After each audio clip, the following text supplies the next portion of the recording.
about her. We're live, by I the found, way. by the way, so one of our people found an email dating to the Epstein files going. Anyway, we'll go into it. Yeah. Not in Hi. the Epstein files, an email between people in Trump's orbit, like Alan Dershowitz and others, an email between everybody else, talking about paying somebody off $1 million to keep it quiet. Oh, really? Yeah, yeah, and some very important names. So we're gonna definitely me and you talk about it. But anyway, we're live. Yeah, we're live with Hey, Lev Parnas on a welcome. Friday night. Isn't There's no better place I'd want to be on a Valentine's Eve than with you, Lev. Because honestly, I mean that honestly. It's we're going to have a Okay. very interesting conversation tonight because we're going to talk a lot about the latest news regarding Thiel and Epstein, the latest news about all the scalps that are being handed over, that are people are resigning and being arrested around the world for Epstein, none in the United States, but around the world. Oh, well, I guess Kathy Rumler is in the United States. So that's one scalp that we got today. And we're also Yep. going to be talking a lot about Michael Cohen because that issue keeps coming up again and again and again. And what you've unearthed is a remarkable new video recording of a podcast that he did for PDB, which is a very popular podcast, but I don't watch it. Actually, Ellie, I gotta give her the credit. Okay. She sent it to me at 1 o'clock in the morning. She said, "Did you see this?" And I heard about something about this, but I didn't know it was this. So go ahead. I'm sorry, Zev. So No, no, you, that's I great. get. I found this thing fascinating. I mean, I'm sort of, um, you know, Michael Cohen does the same thing over and over again, and I'm sort of getting tired of that routine that he does. But it's remarkable to watch him flip completely again. And the things he says in this interview, and we'll play lots of clips from them tonight so everyone can hear it for themselves, I think are very instructive. I think we're going to learn a lot about who Michael Cohen is and what this is all about, why he's changing his tune so much. You know, if this guy flips so many times, it's incredible. Every week got a new Yeah. position.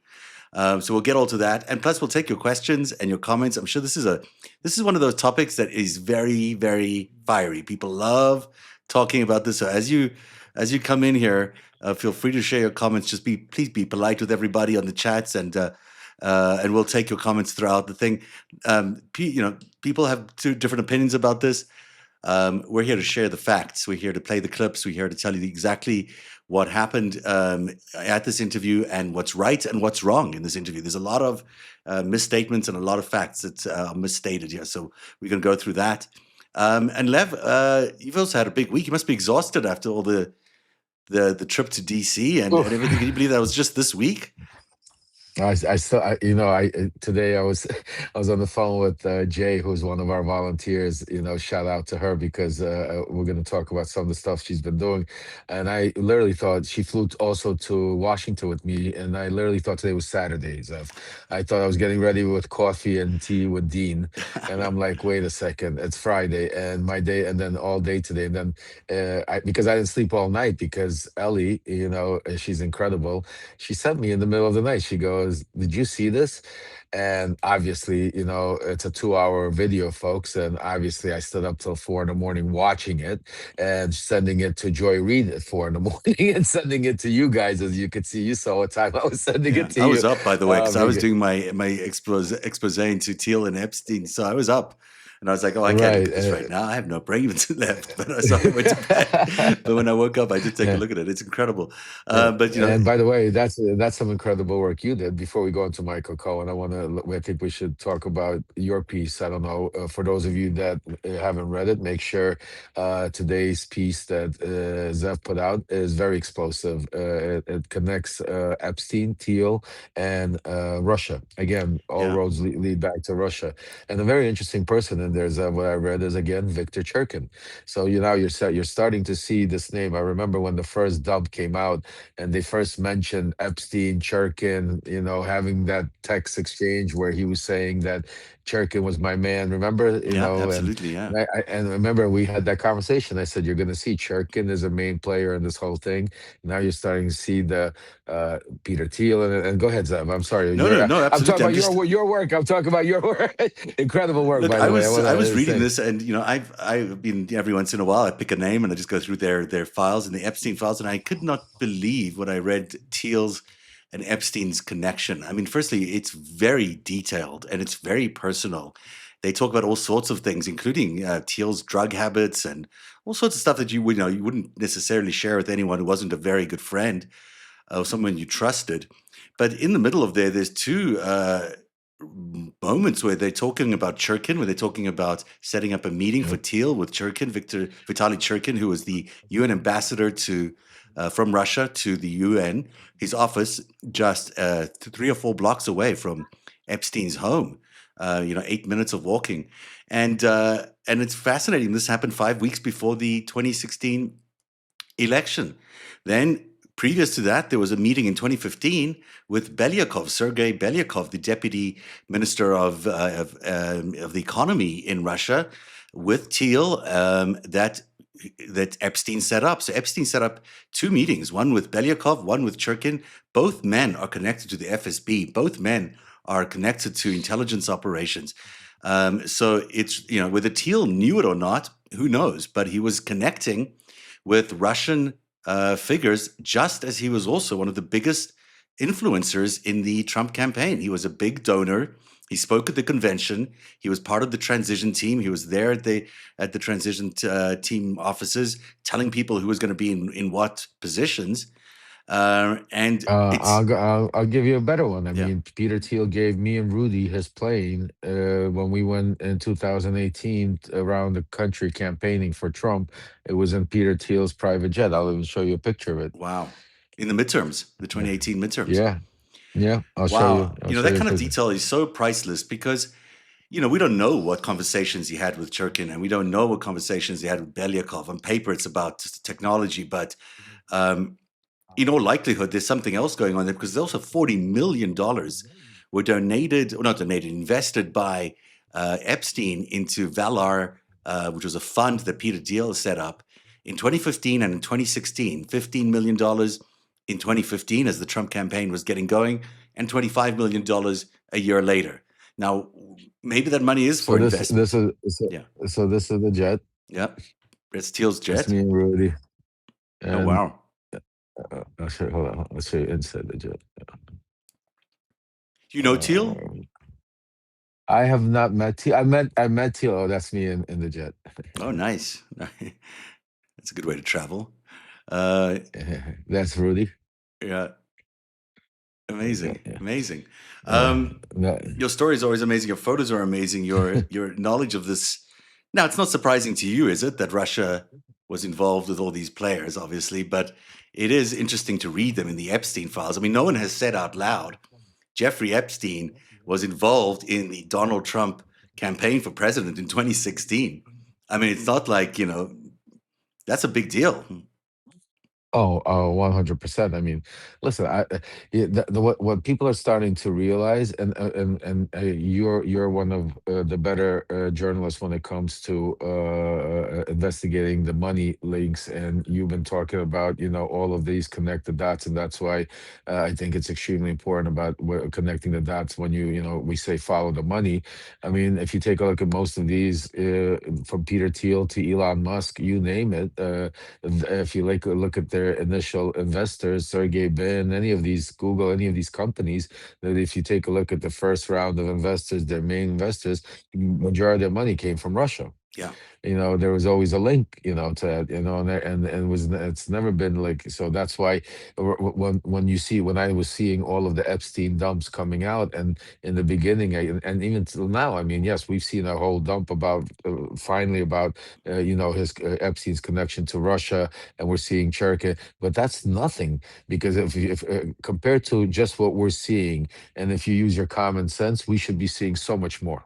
yeah, There should be so much more, because just from looking at the type of relationships, the type of meetings, the type of conversations that were going on from bits and pieces, knowing these people, living that life, being around them, I could tell yes, I don't have a smoking gun and saying this is what they did, but it's like, if you could put if you've done the piece of puzzle before, yeah, and all of a sudden you're doing the puzzle and you're missing a couple of pieces, you could still do the rest of the puzzle, because because you've done it. You could somebody else might not be able to do it because they need all the pieces, but for somebody that's done this puzzle 1,000 times, Yeah, so somebody like yeah. that's why it doesn't surprise me at all. No. This is what I did today. Speaking about a puzzle that you can absolutely predict, this is just a map of the connections between Epstein and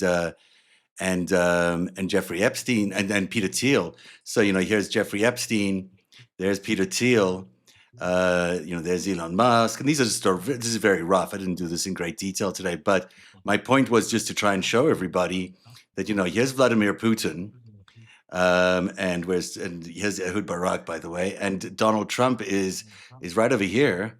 And these are the people that connect them all in before the 2016 elections. I mean, we're talking about a Yeah. very tight group of people, but they are all connected. And it's the Yep. same people we saw show up in Trump Russia when we were investigating in 2016. It's the same people we're seeing now because it's all the same people. It's not really a surprise. It's the Yep. same bunch of people. Yep. So as you point out, when you've seen the map, you've seen the dots connect. This is what happens. They all line up. Right. And folks, I just want to tell you, shout out, to also all of you out there that are helping out, because we're getting a lot of the leads, and one of the things that, like Zev, I just wanted to also, me and you spoke a little offline, but we could get everybody, up to date. We are now have a direct link with the House Democrats. We are going to be, officially crowdsourcing information for them. We've put together a group of incredible people, including Zev Shalev, which is here, Ellie Leonard, Dean Blundell, Wajahid Ali, the Krasenstein brothers, Kate Justice, and a few more that want to stay anonymous, that have been doing some incredible work getting the stuff. And now we're going to do this crowd sourcing for them by delivering them this information. So, folks, I just want you to know that our voices are being heard. Our petition is being also delivered. We have almost 30,000 voices, folks. Almost 30,000 people signed the petition, and Wow, that's why, great. yeah, when they heard in Congress, they couldn't believe it. And we're going to be delivering it officially, pressing the button, I think Monday or Tuesday. So if you haven't signed it yet, make sure you sign it, because as you could see, so many different things every day. Just now, while I was going live, one of our sources sent us a tremendous amount of files having to do with emails containing to people in Trump's circle right now, leading up to emails between them going up to 2024, where they're hiding things or going back into the Epstein files. These are people on the inside that are sharing these emails. It's incredible. I'm going to share some with you, Zev.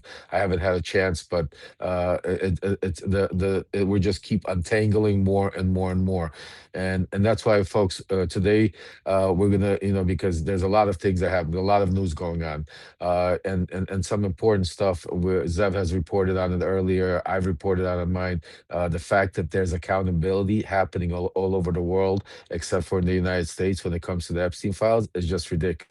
We literally seen today. Forget about Prince Andrew and Andrew and in the UK. We seen today the Dubai in Dubai, basically in the UAE, which is a country that is a lot different when it comes to women's rights and how they look at things. But we've seen one of the top, what is his name? How do you Oh, pronounce the it Sultan. The correctly? Sultan. Let me find his. Sultan. I can't Yeah. remember his name, but The I'll. Sultan, but Yeah, so the Sultan, yeah, yeah, it's he's the somewhere biggest here. out. Yeah, he's one of the most powerful men in the Middle East. He's been with Trump several times, and he stepped down, folks. He stepped down. So And he's been accountability is arrested, happening. apparently. Not even just stepped down. I just read before we Oh, went on the air, really? he's also been Oh, arrested. The wow. former prime That's breaking minister news. of Norway has also been arrested today. Kathy Rumler, the Goldman Sachs lawyer, who was also very connected to Jeffrey Epstein, she stepped down today. We're seeing a lot of people lose their. Peter Mendelsohn he's now been charged in the United Yep. Kingdom.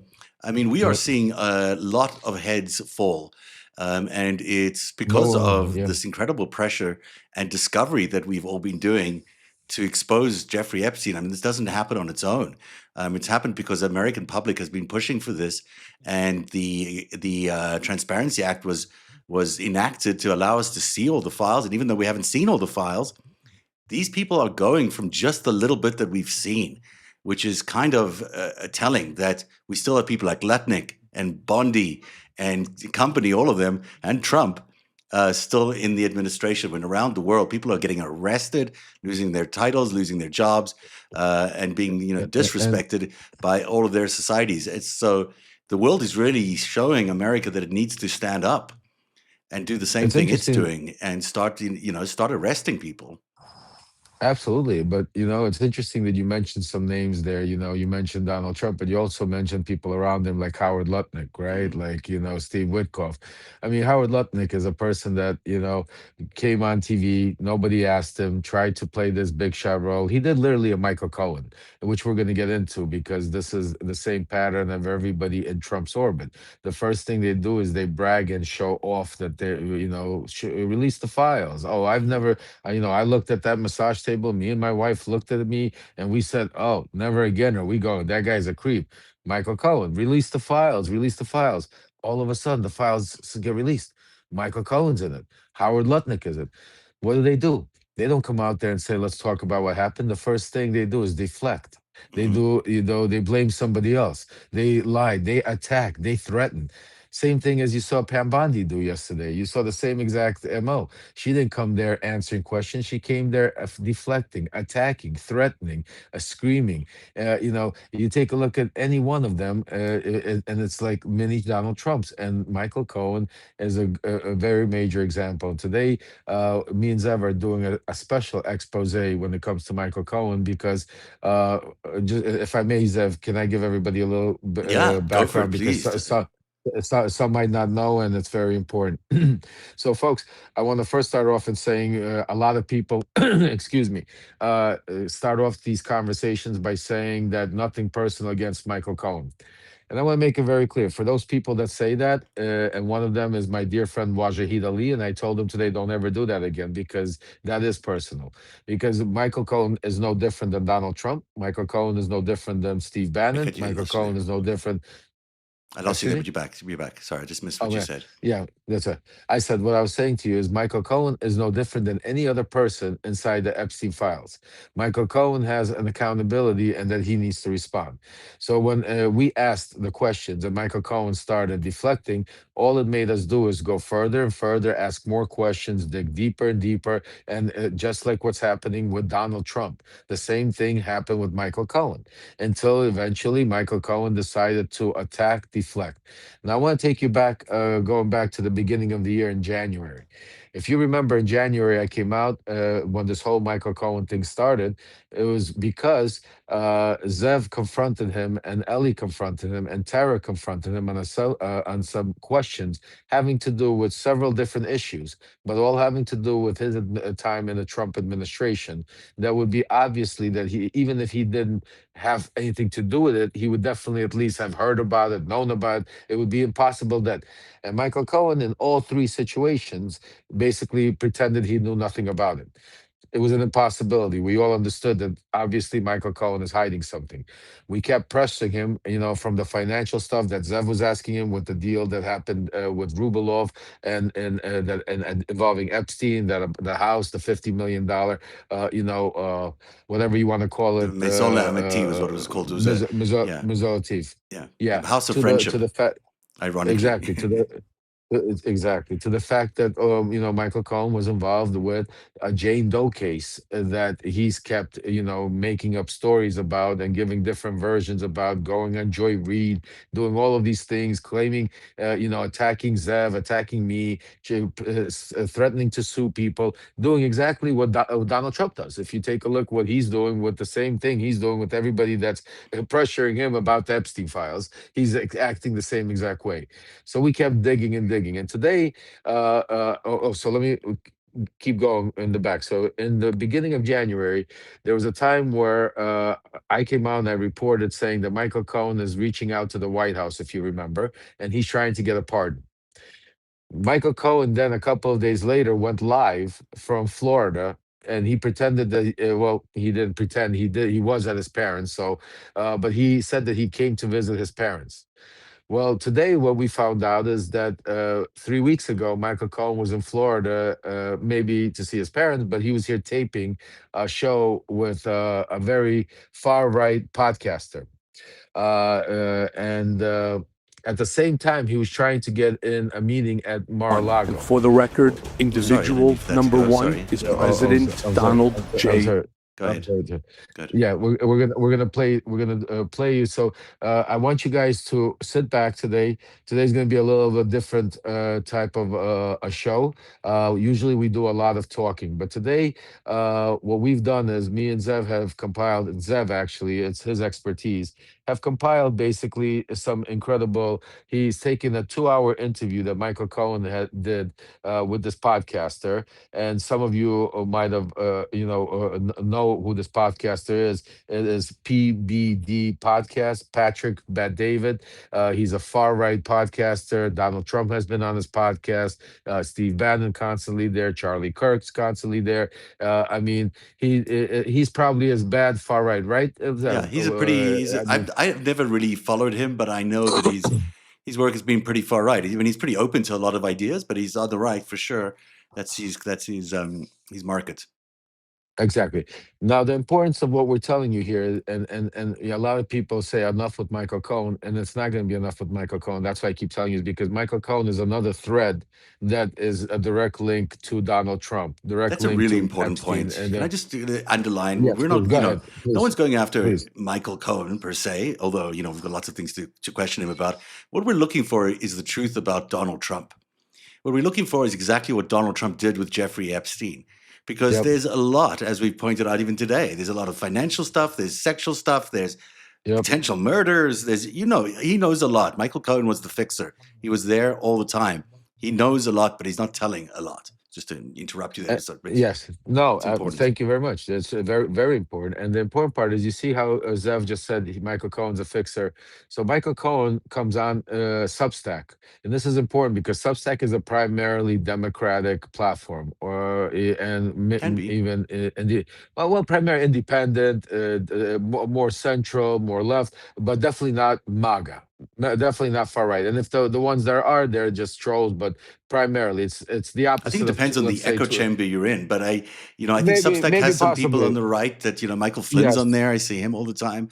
There's some people, you're if possibly yeah, right. You're possibly, and I'm not too well with technology, but maybe it's the echo chambers that we're in, and you're definitely right.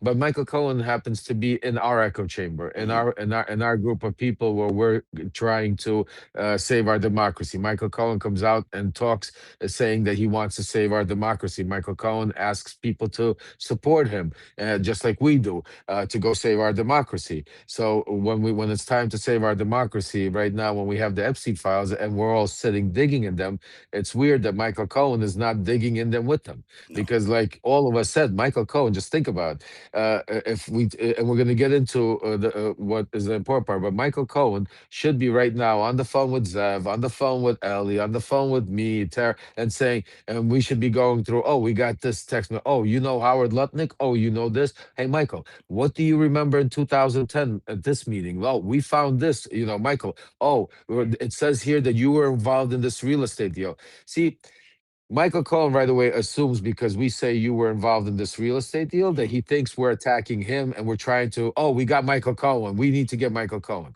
Very important what Zev just told you.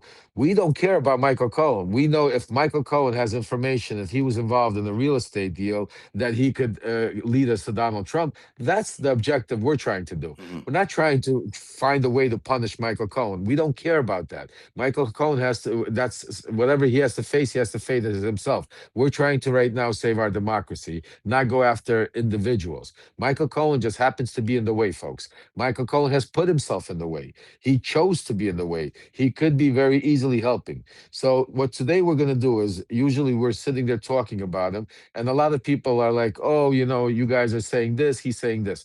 Today, we're going to let you listen in his own voice. So what Zev has done, Michael Cohen went on this podcast. He went down there 3 weeks ago. Now, why is it important 3 weeks ago? Because he went on there before he went on Joy Reid. He went on this podcast and he lied to Joy Reid. Joy Reid is a dear friend. I spoke to her. She's extremely upset today that he did that to her and put her on the spot like that. He went on this podcast before he found this quote unquote lawyer that he was dealing with that then happened to be Katie Johnson's lawyer. So he went on this. So that's why it's very important to watch Michael Cohen's action, because this is Michael Cohen, not today. This is Michael Cohen, beginning of the year, when Michael Cohen was still fighting, saying that he has no plan. At the same time that Michael Cohen taped this interview, Michael Cohen was also, this is when he put out that Substack letter, if you remember, about Tish James and Alvin Bragg. Very important. This is the timing, because this is when Michael Cohen tried to make his move and tried to get Trump's attention. When he couldn't get Trump's attention fully, even though he helped him, even though that's going to be used, he is now using this far right podcast to be able to speak to Donald Trump directly. And today, you're going to get a chance to hear Michael Cohen talking, not here on Substack, not sitting here with a blood pressure machine telling you that the wolf pack is attacking me and woe is me. But you're going to hear Michael Cohen, how he talks about all of you subscribers. You know what he calls you? The radical left. This is the words he uses. And you know who else uses these words? Donald Trump, Stephen Miller, Steve Bannon. So when people tell me enough with that Michael Cohen, no, it's not enough, because we have a 70,000 people here on Substack fighting instead of saving our demand. Because you know the crazy part? Most of Michael Cohen's subscribers subscribe either to me, to Zev, to Ellie, to Waj, to Joy Reid, to my son Aaron, to Midas Touch, and they're confused. Because They're that's what he confused. did. They're like, He came out exactly. of He he just came out of confused them. prison and he said, "Mea culpa.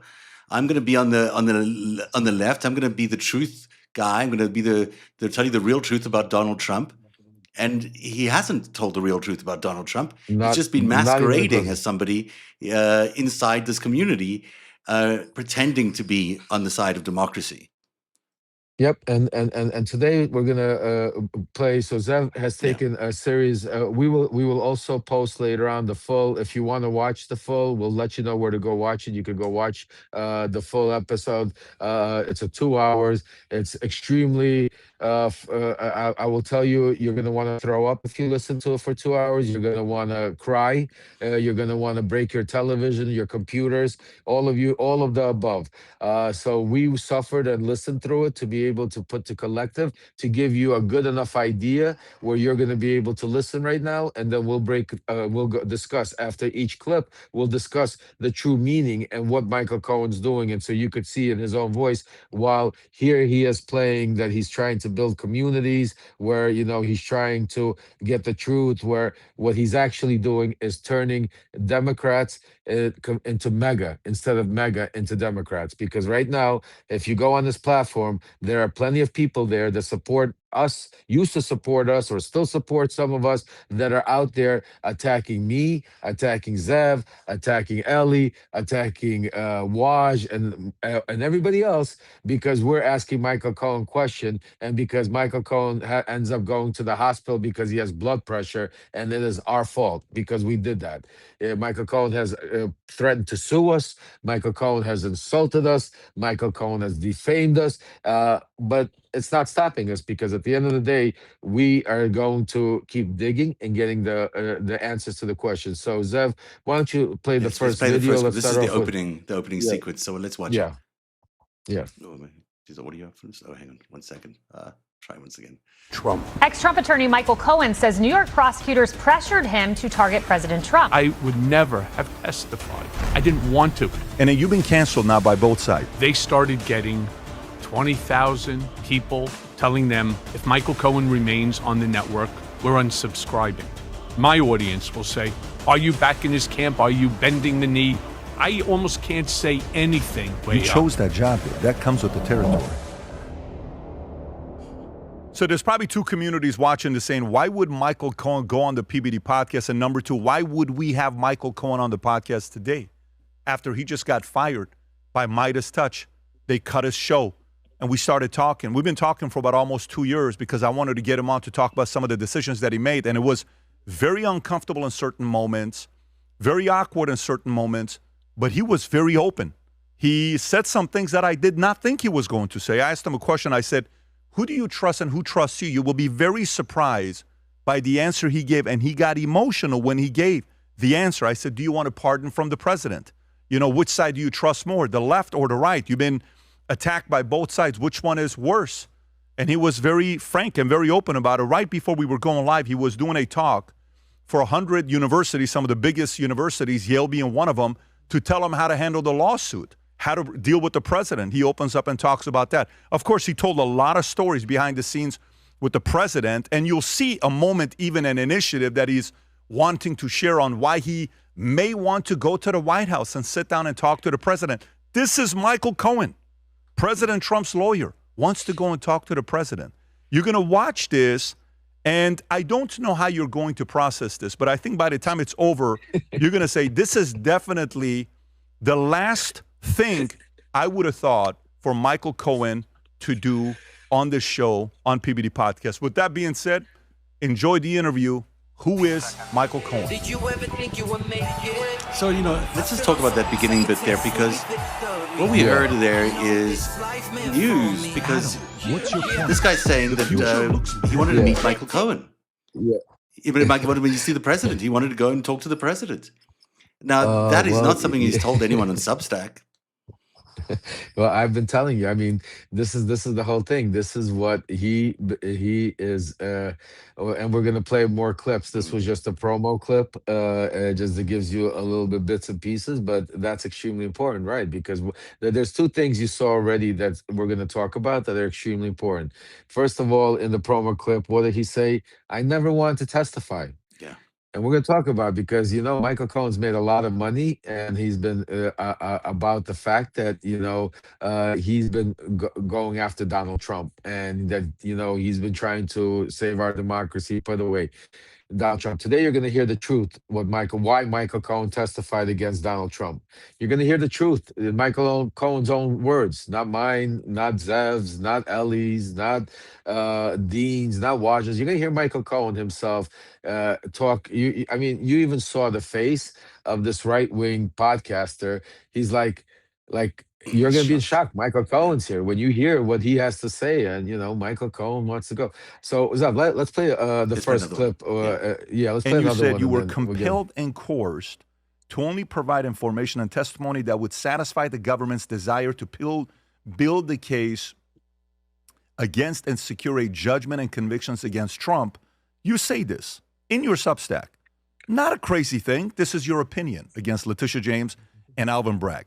Then we get news that Midas Touch drops you. This is 10 or 12 days ago. Drops, fired, cutting away, whatever word they want to use. They fired the podcast and they move on. If you were at any other place, you're not getting fired. So your position today, who has Michael Cohen's back? I want to hear your thoughts. My wife, my daughter, my son, Okay. and those people who are more. That one cut out early, but let me keep going here with the next one. Would you do anything differently? Yeah. Specifically because to me, okay. Well, let me ask a question. So a let different me way. give you. Well, better before you go way to into that, let's frame talk this about that short question. clip for a second. Okay, yeah, sure, go for it. What ended up pushing me? Sorry, there you go. You can talk. Yeah, it's important because even though that was a short clip, I want you to see what they're setting up over there, and it's very important. I'm not hearing you Setting now. up Is there something wrong with the audio? Keep talking. Just want to make sure the audio Yeah. Hello, 1 2 1 2 1 2 3 1 2 3. should be okay. I can still see you, so you must be okay. Keep going. Okay. So if you guys hear me, no sound. They're saying no sound. People are saying Oh, no sound. maybe it's Uh, maybe I turned you down. I turned you down by mistake. There you are. yeah. Okay. You hear me now? Yeah, absolutely. Sorry about that. Okay. Okay. All right. You hear me now? Okay. Okay. Perfect. Okay. So, you, You hear? So that okay. So that a little part over there, they're talking about the Midas touch. They're talking about first of all, you could see the timing when they did the video because they said Midas touch dropped you like 10 days ago. So this is the very beginning of January when Midas touch dropped him about a month ago when he did the video. Second of all, they're talking about how the left, that the only place because they dropped him for speaking the truth. So Michael Cohen is basically they're setting up a pretense that because Michael Cohen decided to tell the truth how he felt about Letitia James and Alvin Bragg, then right away Midas Touch cut him Mhm. because Midas Touch is so left, and it's also this is very important, folks, because they're setting up this whole Letitia James and Alvin Bragg situation. So go ahead, play the next one. I gotta grab Right. my dog. I'm sorry. Okay, no worries. Would you do anything differently? Specifically because to me, okay. Well, let me ask a question. So a let me different way. let me give you the better way to sort of frame this question.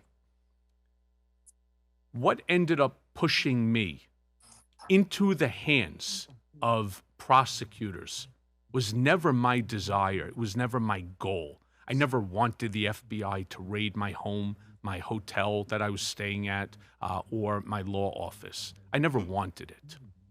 Why did it happen? Well, the Russia hoax. And I've always maintained that the Steele dossier was bullshit. I never went to Prague. I've never been to Prague.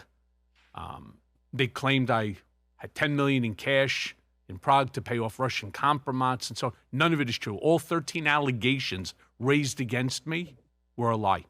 I went and I saw the president in the Oval Office the very first time I received a request to appear before SIPSI, the Senate Permanent Select Committee on Intelligence.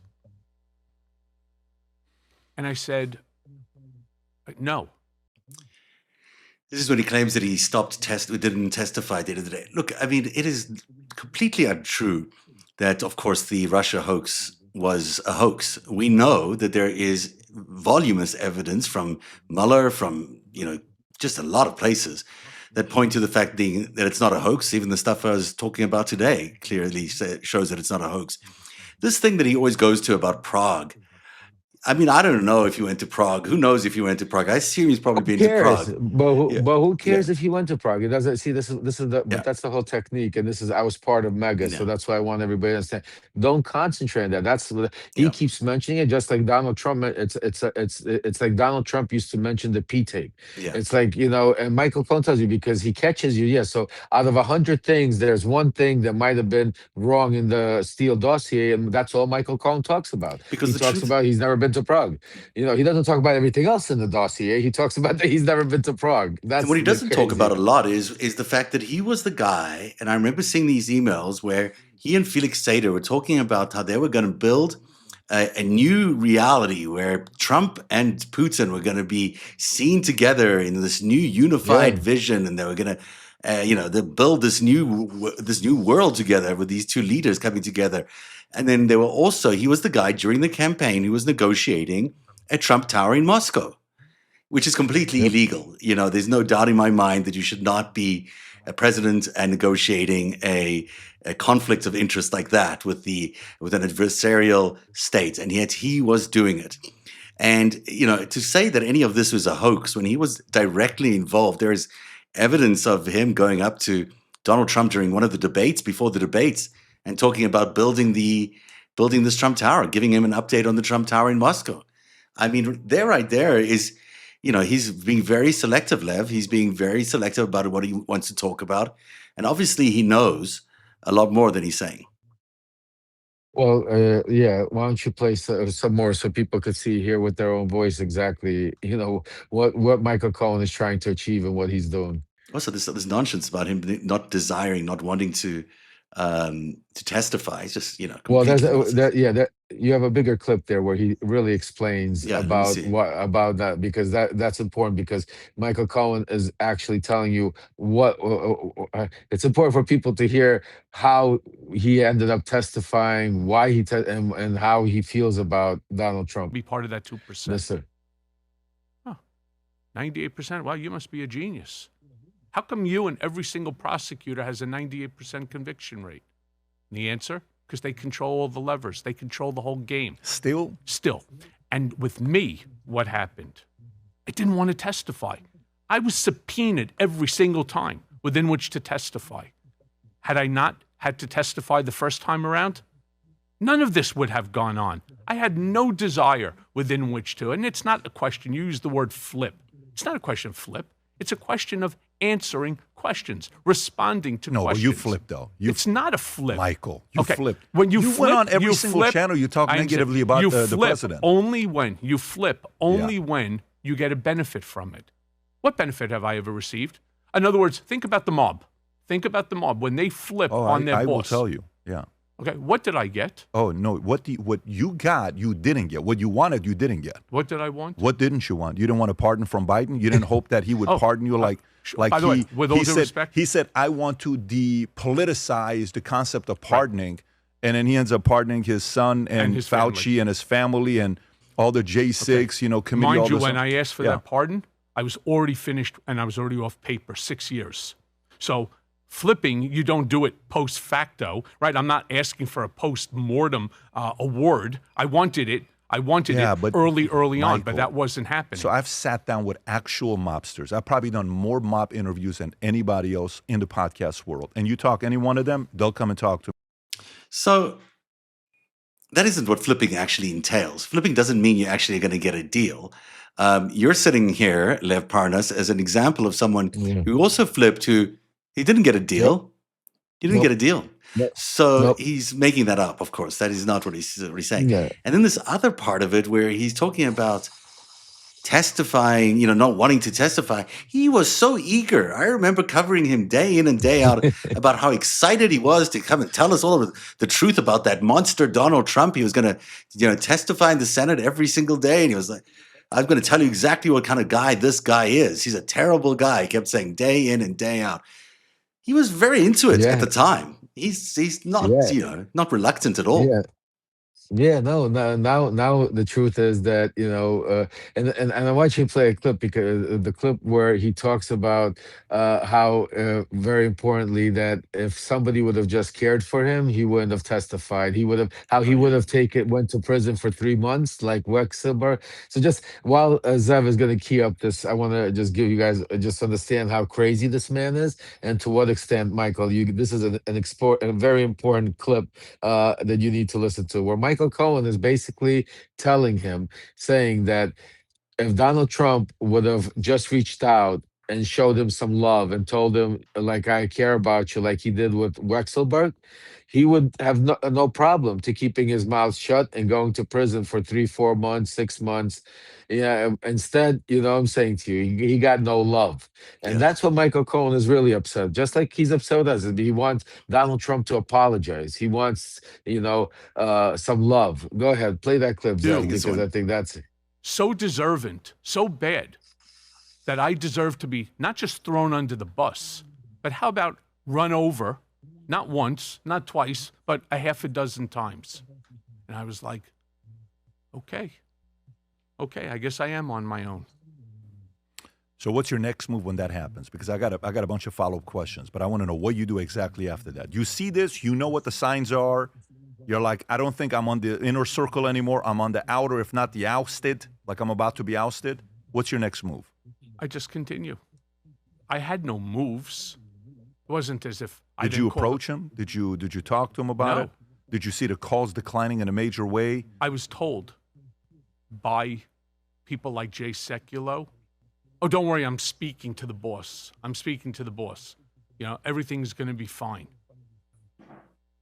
Ultimately, I realized that Sekulow is lying to me. They then tried to send in this scumbag, Bob Costello, a lawyer who was with Rudy Giuliani. They tried to infiltrate the defense where he wanted to come in. It's really a terrible. This, by the way, would be probably an Oscar-winning movie because it's so outlandish, it's so ridiculous. Nobody would possibly believe that this is true. What do you make of that? I mean, he's basically sitting there and telling. But before we go to that, Zev, because I'm seeing some of the comments from Mhm. some of the people, there's very few, but there's some people that persist to say that, why are you making Cohen the focal point, or why? Just with all the respect, folks, and I mean this with all the respect. If you're not trolling, and if you're not like really trying to disrupt this, and you really don't want to listen about Michael Cohen, and you don't understand how important what we're trying to explain to you, that this is not Michael Cohen. This has to do with Epstein files, Donald Trump, what's taking place right now, why Donald Trump's going to get his 34 convictions overturned, how Michael Cohen's starting a new podcast with how there's going to be a movement now towards, making him. If you don't want to hear any of that, there's no problem. You're not forced to stay on, because not every show, not every breaking news is meant for everybody, and you're more than welcome. So, but please don't come here and disrupt, because this show today, especially about Michael Cohen. So there's folks on here that want to hear the truth, where the connection is, because this is stuff you don't see every day. Where Michael Cohen, it's like Donald Trump in his own voice, is telling you that he lied to you for 6, 7 years, that he's never wanted to testify, that Donald Trump is a good guy, that if he only showed them some love, if you're hearing this is important, because right now you have over 70,000 people on Substack, over 500,000 people on YouTube that follow this man that goes out there and lies, and these are votes, folks. These are people that are confused, and these are people that he is now. If you would have went to listen to his podcast today, Zev, I listened to a little bit of it just because I wanted to hear what was going on. He was basically telling his people that if they really knew the real Donald Trump, they would not be so upset, that Donald Trump is not as bad as they really think. And you actually had people on there, and some of these people, I see the names, follow us, and they're really saying, yeah, Michael, I believe you. Nobody knows the inside like you, Michael. Make sure your blood pressure, Michael. Watch your, what's it called? All they are jealous of you, Michael. All they want is this. And I'm like, oh my God, like, are you really kidding me? This is another cult. So what I'm saying to you folks, we're not trying to get no cults over here. We're giving information. Me and Zev have worked very hard, and some of our sources are risking a lot to bring you this information that the media is not talking about. The media is not reporting about this stuff. If we would not be talking about it, if Ellie didn't find that email, right now, most of you would still be supporting Michael Cohen. You would be giving money. Michael Cohen would be playing his game behind the scenes, trying to get a pardon. And then one day, everybody would wake up and say, holy shit, what happened to us? Michael Cohen decided to flip and now is using all this information that Michael has. Because trust me when I tell you, Michael Cohen has a lot of information that he's a professional fixer that he has done now in the Democratic Party, that now he's trying to use to be able to get a pardon with Trump. I'm telling you guys, you want to believe it, don't believe it. I Well, don't care, but it's the truth. I just want to go ahead, Zev. I yeah, just look, want I to mean, make there's a thing sure. called an active opposition, which happens every time you have an autocratic government like this in a warfare situation like this, in an asymmetrical war like this. What they try to do is they try to make members of the opposition to themselves be loyal to them. So they often install people on the other side. In this case, it would be MAGA installing people on the Democratic side who are going to be sympathetic, at least initially, are going to be very opposed to the person, but then over time, they reveal themselves to be something else, or they're much softer in their opposition. And it happens everywhere. It's happened in Ukraine. There's a few examples of it in Ukraine that Absolutely. are very, very obvious. But it's happened every time you have an autocratic government. It's part of the playbook. It's what Russia does. They like to control both sides of the war. So they control the opposition as well. And it's not hard to imagine how someone like Michael Cohen could actually be doing that kind of role. I'm not saying he is. I'm not saying he takes orders. I'm just saying it looks to me like he's playing that role where he's pretending to be part of the anti-Trump world, but the messaging is not anti-Trump. Well, the most important thing you just said there. See, Michael Cohen, though, what people forget, yes, he does know Donald Trump better than most people out there. That's why he doesn't need to take orders from Donald Trump. He doesn't need to get. He knows what Donald Trump is. What that's why what you're watching in this interview, it's him speaking to Donald Trump. That interview was not for mega Mhm. folks. He doesn't want mega to take him back. That doesn't do anything for him. He doesn't want his. Just think about the chance he's taking by going on this far right. He knows the blowback. He's already going on his own channel ahead of time, saying, making this far right mega podcaster seem like he's some centrist, and that he just had a podcast with somebody to discuss some things, and it's no big deal, and we should be listening to other people's opinions, and not even telling him who that podcaster is. So this is the game he plays. You know what I'm saying to you?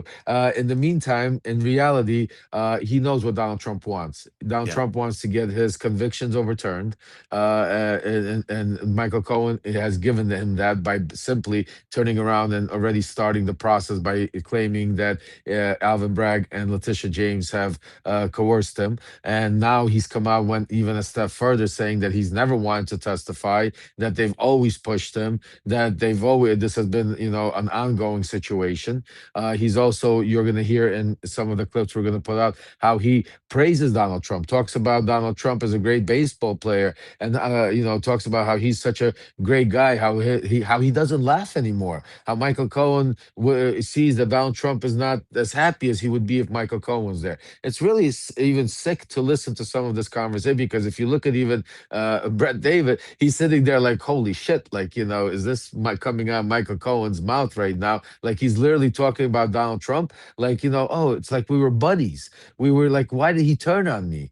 I mean, and this is important. If you could find that, Zev, like, to show the Yeah, people, no, like, I will. I'll where play you. he's, I don't know if it's that exact clip, but I'm going to play you something that's we talked. I yeah. certainly, when time looking at footage of him from back then, he was so enamored with Donald Trump. He would walk around. He would only feel himself when he had Donald Trump with in his vicinity. That's some things that I did not think he was going to say. I asked him a question. I said, "Who do you trust and who trusts you?" You will be very surprised by the answer he gave, and he got emotional when he gave the answer. I said, "Do you want a pardon from the president? Which side do you trust more, the left or the right? You've been attacked by both sides. Which one is worse?" And he was very frank and very open about it. Right before we were going live, he was doing a talk for 100 universities, some of the biggest. With that title, Well, I was honored he gave it to me. It was one of the few times in my life, other than when my children were born, I had tears in my eyes. Tears. think about like, that. thank you, Listen sir. to this. That's exactly what I want. I don't want to be chief of staff.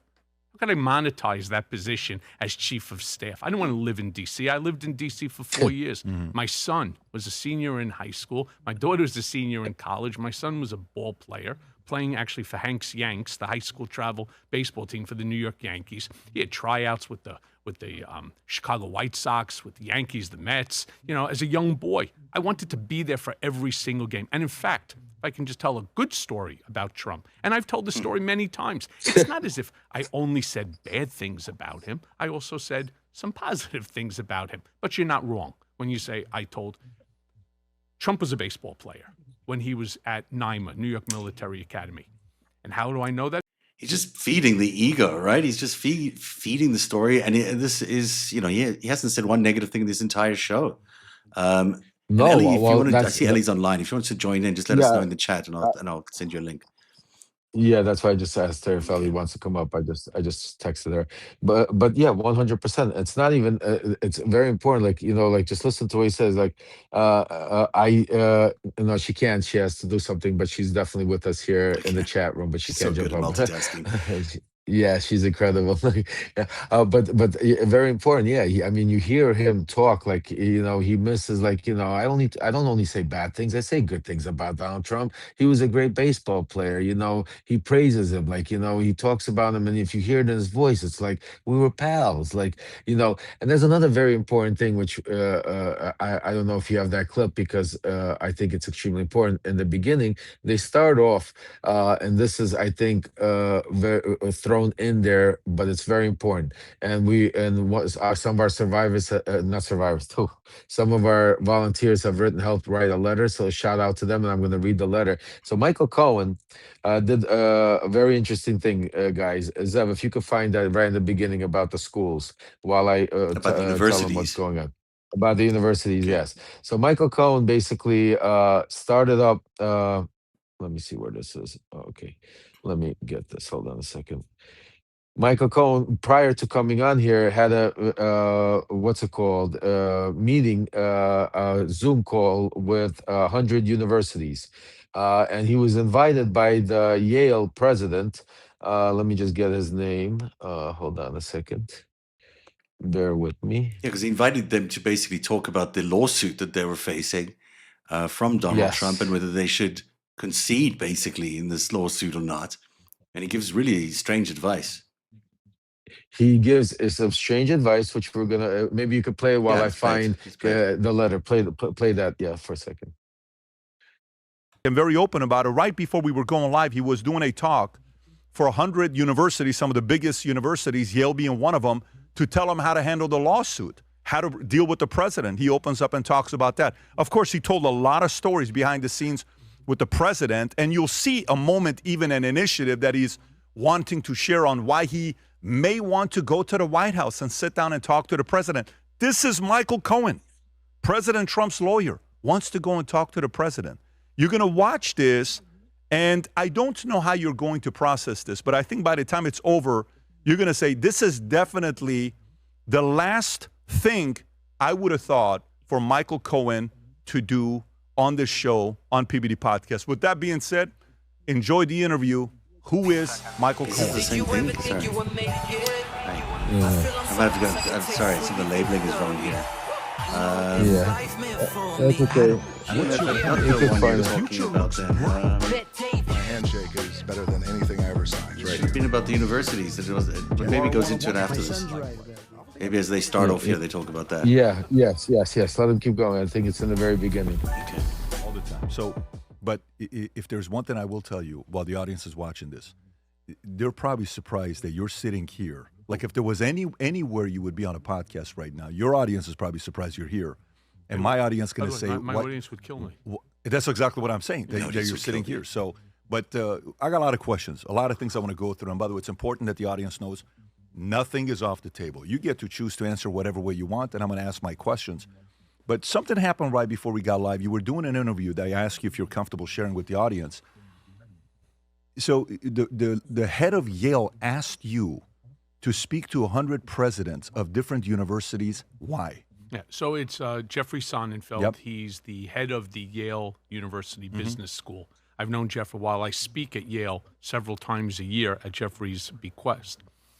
He brought in 100 university presidents, and the question that they were discussing, the topic, was how to deal with Donald Trump as it relates to being the head of a university. As we all know, Trump is right now in litigation with Harvard. When I say Trump, I'm talking about the United States of America, with Trump being, of course, the president. There's litigation against Harvard based upon a multitude of issues from DEI to gender equality in the education that they're providing.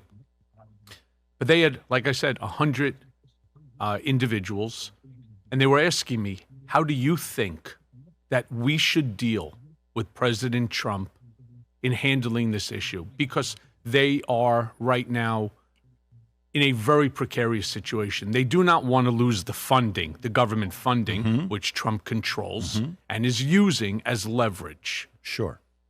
While simultaneously they want to keep their ability to operate the school in the manner that they deem best. And that's a problem. What feedback did you give them? I gave them, my recommendation is to settle, and settle early. Because if you don't, Trump doesn't stop. He will keep going. He will keep pushing the envelope farther and farther. So if he starts with, say, $100 million as a payment in exchange for removing the restrictions on the grants, my suggestion, try to water down the poison as much as you can. Maybe get it down to 50 million or 75 million. It's exactly the opposite of what But most if you people tell don't, people to do with the president He of and the his United team States, to will stand continue up to to him push. and say Next thing you no. know, it's not 100, it's 250. And after 250, it goes to 500. And I he can't listen keeps to this. the I can't- pressure. you know, I- Yeah, no, That's how we operate. It's cut too him off, much cut for him me off. sometimes to Cut- take his yeah, BS. cut him off. But I just want to, go ahead, Zev. No, I because just this find is it a very you know, important. it's not what people say is the right way to deal with Donald Trump. What we've seen time and time again in the last few months as well is standing up to Donald Trump is the only thing that works with Donald Trump. It's the only thing he respects. He's like Vladimir Putin in that regard. They respect strength. Settling with this guy who's busy blackmailing the universities of America is the last thing anyone should be doing. Like the very last. And And he knows that. He knows better. but no, but that's the whole what's it called? Yeah, exactly. Ali's 100% right. He never told Substack that he did this interview. He tells his Substack people that he did Ali. What he tells him, and I listened a little bit to it. He tells his people that he's done an interview with some centrist, like somebody that's like in the middle, and but he's on the right, and that they're gonna do. And he's actually planning on doing a podcast with him. Mm. This is the incredible. I mean, this is just starting.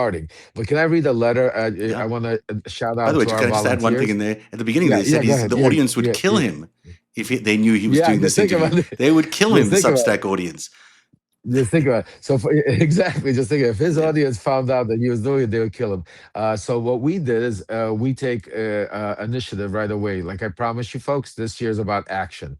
So what Michael Cohen is doing there, folks, is he's basically doing Donald Trump's bidding, and he's going out there and using his influence inside of these universities and pressuring them, still being Michael Cohen, still being the fixer that he was before for Donald Trump. And like we said earlier, Michael Cohen knows what Donald Trump wants. So if all of a sudden these universities start caving in to Donald Trump right now, Michael Cohen's going to take credit for it. Just like Michael Cohen wants to take credit, which we'll talk about for, minorities and 70 million votes that he could bring him.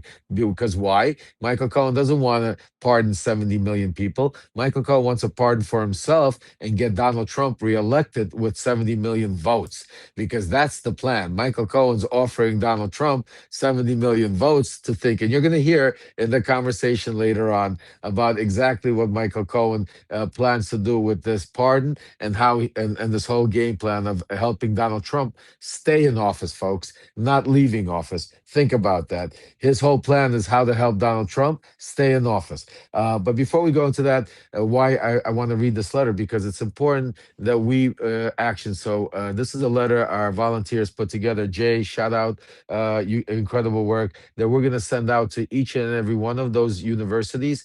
And right now we are going to do a major petition also to get rid of the Yale University or block this because of this propaganda, for them having Michael Cohen do this and having this situation. So let me read it to you. I am writing in response to the feature comments delivered at the Rebounding from Surviving to Thriving Summit. That was the name of the summit Michael Cohen spoke. Presented by the Yale School of Management on January 27th, which you attended. We are profoundly disappointed that Michael Cohen was invited to speak, and we potentially influence one of the most valuable and vulnerable forms of public trust, the education of our children. By his own attorney's admission, Michael Cohen is currently withholding information related to the Epstein files. See attached, which we were putting all the stuff that we have. This alone should have disqualified him from being presented as a credible or ethical voice in the forum dedicated to leadership, resilience, and institutional values. We must be clear either by who Michael Cohen is and what his motivations may be. Mr. Cohen is on the record stating, I will take a bullet for President Trump. He's also on the record as of January 26, claiming that he was coerced into testifying against Donald Trump. That statement was coincidentally reposted by President himself, who then moved to further obstruct the release of the Epstein files. Within 48 hours of it, the Epstein being revealed that Mr. Cohen's attorney had offered information concerning Trump and Epstein in exchange for earlier release from prison. Mr. Cohen again, please see attached, which we attached that information. Mr. Cohen's tenure as President Trump's legal fixer overlaps directly with the period during which Epstein survivors' testimonies were suppressed. As is now playing out publicly, Mr. Cohen's name appears in the Epstein files themselves. It is also notable that Mr. Cohen did not simply step away from his role as a frequent contributor to the Pine Touch Network in 2026. He was fired and let go. Further, we have strong evidence supporting that the belief that Mr. Cohen is actively seeking a pardon and reintegration into the president's inner circle. Against this backdrop, it is impossible to ignore that the broader institutional context, McKinsey and Company, who also present at the Yale School of Management Summit, previously collaborated with the administration on ICE and immigration policies, only to retreat after widespread backlash over its involvement in its controversial and harmful practices. That episode stands as a cautionary example of what happens when institutions compromise their values under political pressure. We urge you to carefully consider both the source and the motivation behind the advice being offered to you. Advice that appears to encourage acquiescence to authoritarian style consolidation of power, including influence over higher education itself.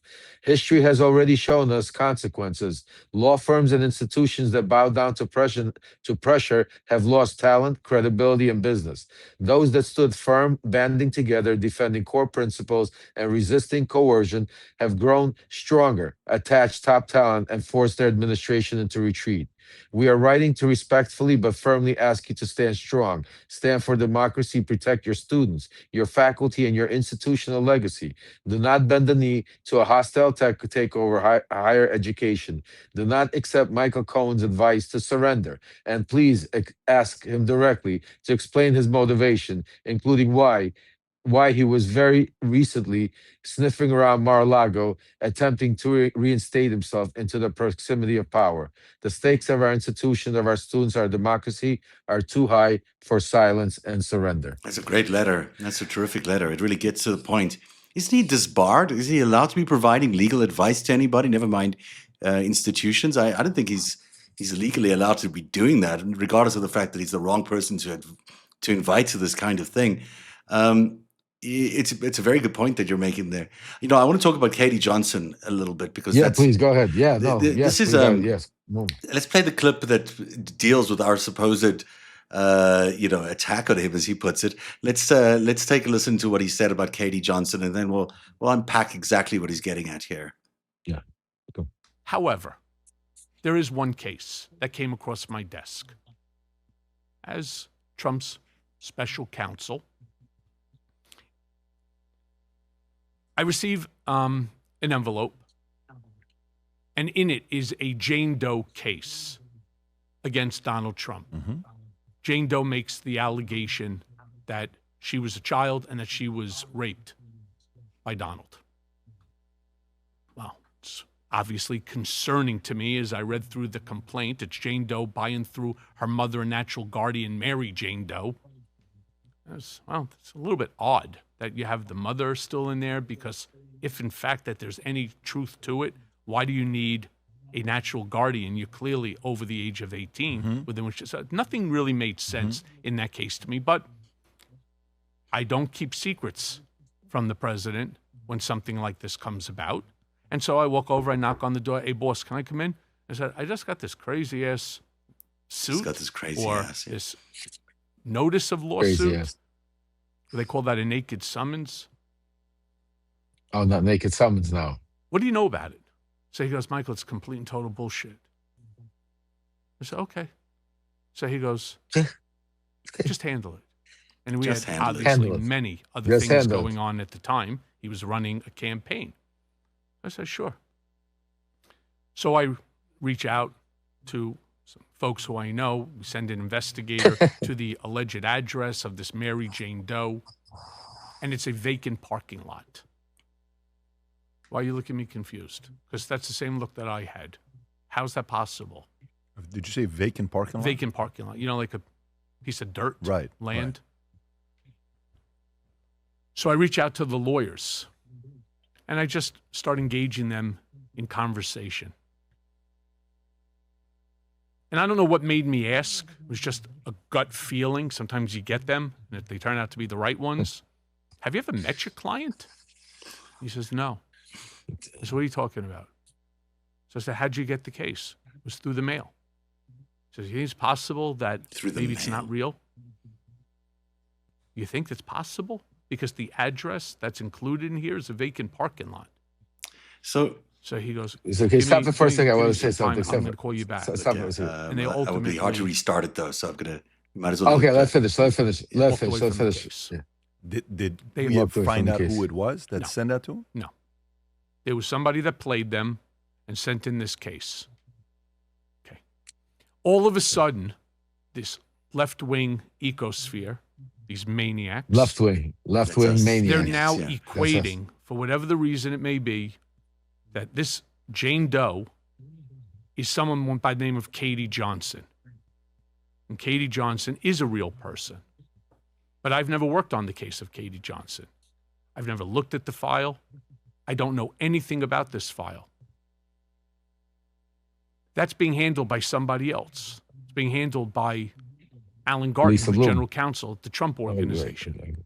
It's not Lisa I have no either. knowledge of it. In fact, Yeah, watch. Yeah, my understanding is that Lisa Bloom, daughter of Gloria There he Allred, goes. was the lawyer for Katie Johnson. Now, that case was abandoned or it was dismissed. Okay, fine. What does that have to do with me? What does it have to do with the fact that there was a case that the attorneys walked away from because it was not a legitimate case? Why is all of a sudden this Jane Doe, Katie Johnson, they're not the same? Lisa Bloom, I believe, acknowledged that. They're not the same people. She never And did. it doesn't make any sense either that they would be the same person. Why would there be two cases? So you're saying that Michael Cohen threatened this Jane Doe, and so they abandoned it. And I need to try to figure out on a timeline whether that allegation is before the Katie Johnson case was filed or after. Were they going on simultaneously? Patrick, none of this makes any sense at all. And again, how much easier would it be for me just to say, oh yeah, I threatened this Jane Doe's lawyer and so on, and they managed to dismiss it, right? Pump myself up, like a boss, right? Like a capo. It's not true. It's not what happened. The lawyers walked away from it because it wasn't a legitimate case. That is not true at all. Plain and So, simple. Not true. Yeah. And because I refuse to Let take that finish. opportunity Finish. We're gonna, within yeah, which to let finish. beat up on the president, now all of a sudden, once again, Michael's a bad guy. He's bending the knee for Trump. Boy, that's firstly, there was only one case, obviously. There's only one case. Now, he may disremember it. Go ahead. I apologize. What's very important here is, again, the timing of this interview. This interview was done prior to Michael Cohen getting a response back from the lawyer. Remember that supposed all of a sudden he got a response? Right. This is prior to Joy Reid. This is prior to all of it. So let's concentrate very carefully what Michael Cohen is now telling David, right? He's telling him that he's giving you an explanatory conversation that he had with these lawyers. He's telling you about these Jane Doe lawyers, how he had these explicit conversation. And he's telling you what they said to him. He's telling you what he said back. They told him that they didn't even see their own client. He's giving you this whole story, right? And he has telling you who's this Jane Doe lawyers. The Jane Doe lawyers he's saying is Tom Birch or whatever the gentleman's name is, Yeah. right? Okay, so now he's saying that because why? Because here he's also saying that Lisa Bloom is Katie Johnson's lawyer. Because what Michael Cohen forgot that Katie Johnson had more than one lawyer. She Right. had several lawyers that were representing her. So now Michael Cohen, fast forwarded 3 weeks later, calls Joy Reid, and this with Joy Reid is trying to find the lawyer that was handling the Jane Doe case that Michael Cohen called, and they threw it out because there was no real Jane Doe. Remember that? Yeah. That's who he was searching for. So when he called him, who responded? Katie Johnson's lawyer. hmm So it's the same case. Well, because So what Michael Cohen now is saying to us is what Ellie said 100%. Is Michael Cohen's basically now saying what we told him all along, that it was the same case. That Michael, yes, you were dealing with Katie Johnson and Jane Doe. It was the same case, same lawyers. So stop the cover up. Go ahead, Zev, absolutely, I'm sorry. that's exactly right. I mean, the Katie Johnson case was first filed under Katie Johnson in California.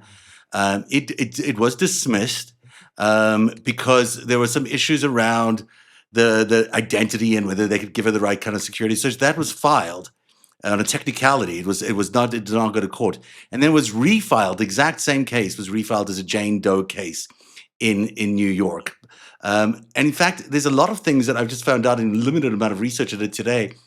that, for one thing, it talks about that empty parking lot and the what have you. It's not an empty parking lot, by the way. It's this is the location. I can show it to you. And it was the location listed in that original court case, or in the original accusation, but she didn't This live is there. not this is a house, but Yeah, still, but it's this not is a a house. parking It's not an lot. empty parking lot, right? And Everything he says is a lie. Yeah. So we're not sure whether he sent the person to the wrong address, or whether he, who knows. But now the person who was registered at this address was very unresponsive to the media at the time. That's true. So that probably, if it was Katie Johnson, she didn't want anyone knowing, or maybe it wasn't her address at all. Who knows? But the reality of it is, this is not an empty parking lot. It wasn't a parking lot. It's not a parking lot. You're not looking at a parking lot, looking at a house. It was definitely built before the Katie Johnson thing came out. So, there's a lot of issues here with what he's talking about. And then, as you point out, the lawyer himself is is just a different lawyer than Lisa Bloom. But Lisa Bloom picks up the case when she does the Jane Doe case. And that case looks like this. And, I'll show you the actual documents, because I know that's why he's talking about this being Jane Doe, because it's very clear that at the bottom here on page 2, Jane Doe. That's what he saw, and that's maybe what he was reacting to. I don't know if it was confusing the two or whatever was going on. But think about the crazy part. He's confused. Why is he confused? I can understand why we're all confused. I can understand why we weren't involved. We're trying. It's the same thing as if I turned around to you, Zev, right now, and said I would be confused about Hunter Biden's information in his laptop. Yeah. Why would I be confused? I was involved in it. I could understand. I could confuse you if I wanted to. I could confuse all of you. I could give you stories left and right, and I could, But how could I be confused? Yeah. So when Michael Cohen says, "This is what kills me the best out of all of this," this is where you see the con artist and him coming out. Where he turns around, he says, "I understand how they could be all confused. I'm confused myself. It's a confusing. There's 125 Jane Doe's file. There's all. Are you kidding me? There are not. How are you? What are you confused by? How can you be confused about what you did at that time? Because that's all we're asking you, Michael. We're asking you, Michael. Even the fact, like you're saying, why are you skipping the fact that you're making such? Just let's stop for a second. Also about the story of how he received. Forget about for a second, Katie Johnson, folks. Forget about the real people. Let's take a look at Michael's action. Even just how he's dealing with it. He received a file. Let's think about this for a second. He walks in the office. This is Michael saying, "I received a file." There's a file on his desk threatening. This is 2016, a month before the elections. Michael Cohen is telling himself he's busy with all of the elections. There's so much going on. There's Katie McDougal. There's what's her name? Stormy Daniels. Karen McDougal, Stormy Daniels. There's the election stuff going on. There's the Dems, the P-tape, the all the stuff going on. And Michael Cohen gets a file that says that there's a 13-year-old girl that's claiming that the president raped her. Think about that. It's an earthquake. Michael Cohen doesn't say 911, folks. I ran everything. Everybody like, wow, stop the horses. No, he walked in nonchalantly. He came in, hey boss, I got this thing. This crazy ass case. This crazy ass case. Just think about how he talks about a 13-year-old girl being raped. Just think about how he's talking about this crazy ass case. What do you want me to do with it? Handle it. Yeah, it's not true. Just handle it. It's not you handle it. And I made some phone calls to some people and I sent some private investigators. Just think about how he's explaining that. Now, if you take a look how he explains his stories about, even to the fact how he remembers his conversation with Mark Epstein. I'll never forget that. How he went live and started telling people how he was drinking his coffee, how he was getting off the exit, how he was having eggs with his wife, how he was calling people on the phone. He remembered even the color shirt he was wearing. But when it comes to this situation, the most important situation, probably going on at the time in 2016, right before the election, where he is the man. He admits it himself. He's the man. Yes, Trump had other lawyers. Absolutely. See, this is where he Yeah. confuses people by saying, oh, Alan Gardner's name is on the file. Nobody's doubting that Alan Gardner was also involved in that, but it doesn't mean you had no knowledge You were of the what was senior going on, counsel Michael. there. You were the guy in You charge. You were correct. the guy, of course, You something this big, you would be handling. Of course. You know who correct. else took it very seriously? It was Jeffrey Epstein took it very seriously. There are a lot of Oh, files please. around Katie Johnson inside the emails released by Jeffrey Epstein. In fact, one of them is to Dom Barrack saying, hey, heads up, you guys, this thing's coming. You need to be aware of it. That's how important it was that he had to go to Trump's funding chief to tell him, hey, this is coming. And for Michael Cohen, it was, it's Jane Doe. You know, I'll just handle it, whatever. It's not important. It's a crazy ass case. That's, this is not holding together very well for Michael Cohen at all. And, I don't know if anyone has any concerns around the way, we don't know enough about Katie Johnson. We just don't know. The story is inconclusive. We don't know where she is. We don't know why she hasn't spoken. And that's just true.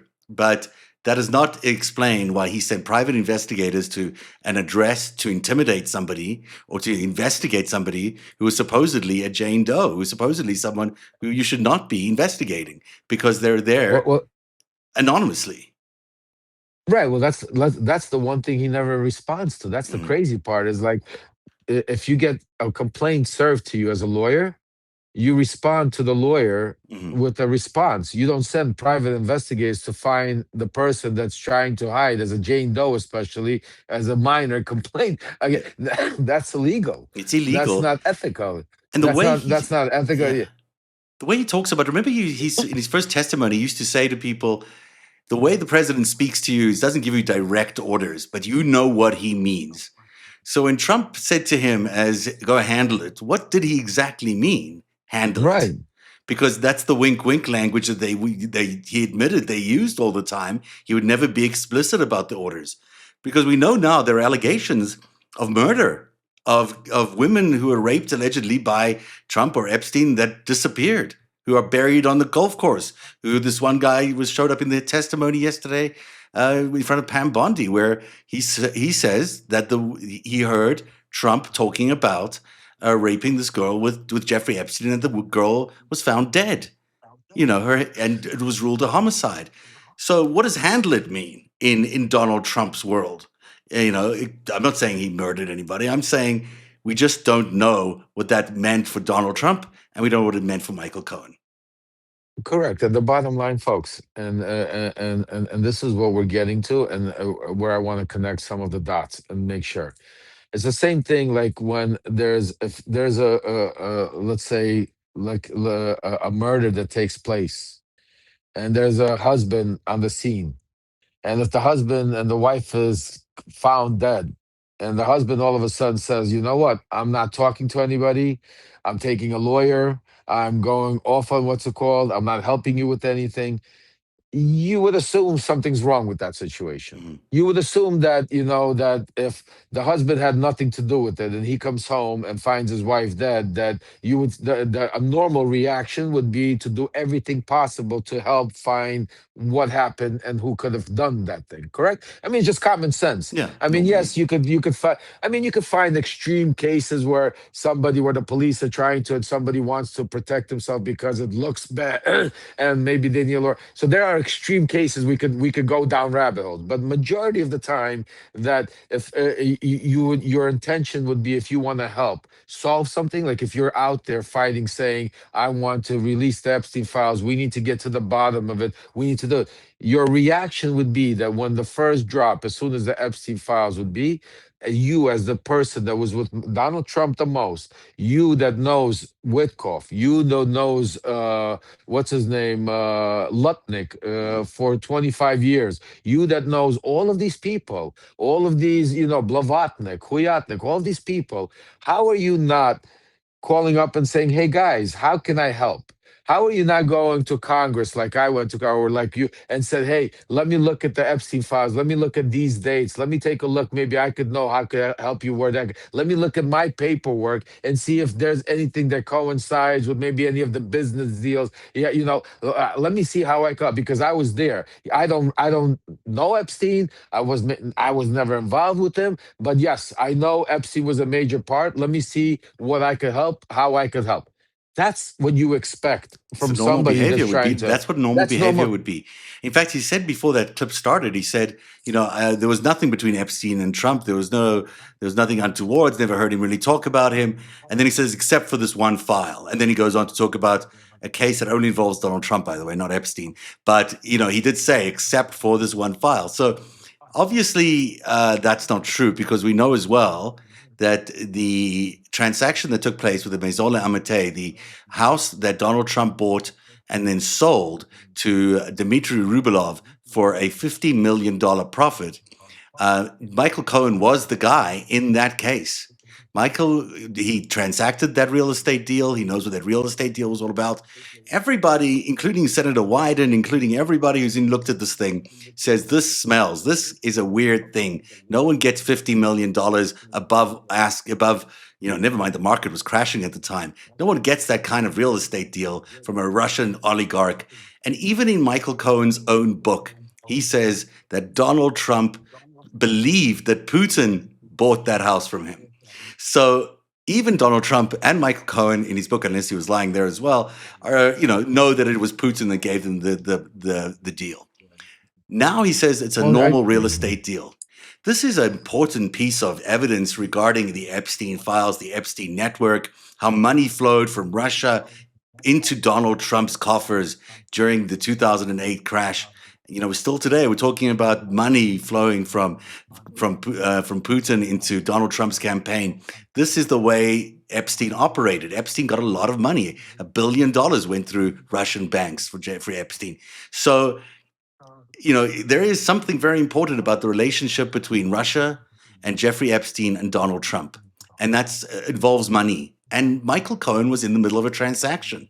He was the real estate broker during that transaction.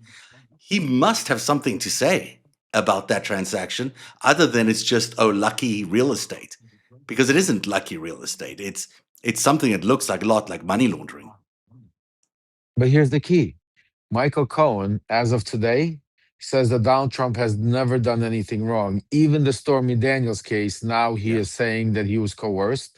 Even that he is saying that Trump did nothing wrong, that he was pressured, that the prosecutors went after him, that this was a get. So if Michael Cohen has been with Donald Trump for 14 years, Michael Cohen tells everybody that he knows him better than anybody. And the first thing you ask Michael Cohen, Joy Reid did a very good job. Joy Reid said to him, Michael, even now, after everything you've been through, after everything you've seen, after all the files came out on Epstein, or after seeing that his name is in there over a million times, or whatever the case, more than what's it called? After doing all that, can you see that somewhere, even the way he spoke to your own daughter, which is disgusting, the way he explains about that. I mean, I want to throw up. I'm sorry. Yeah, I I didn't can't even. I see mean, that, but it's the way he explained to Joy about that, basically saying that his daughter is used to older men hitting on her because she's used to going out in clubs since she's 13 years old and stuff like that. I mean, it just shows you Michael Cohen's mentality, and it shows you the person that he is not far. The apple doesn't fall far from the tree.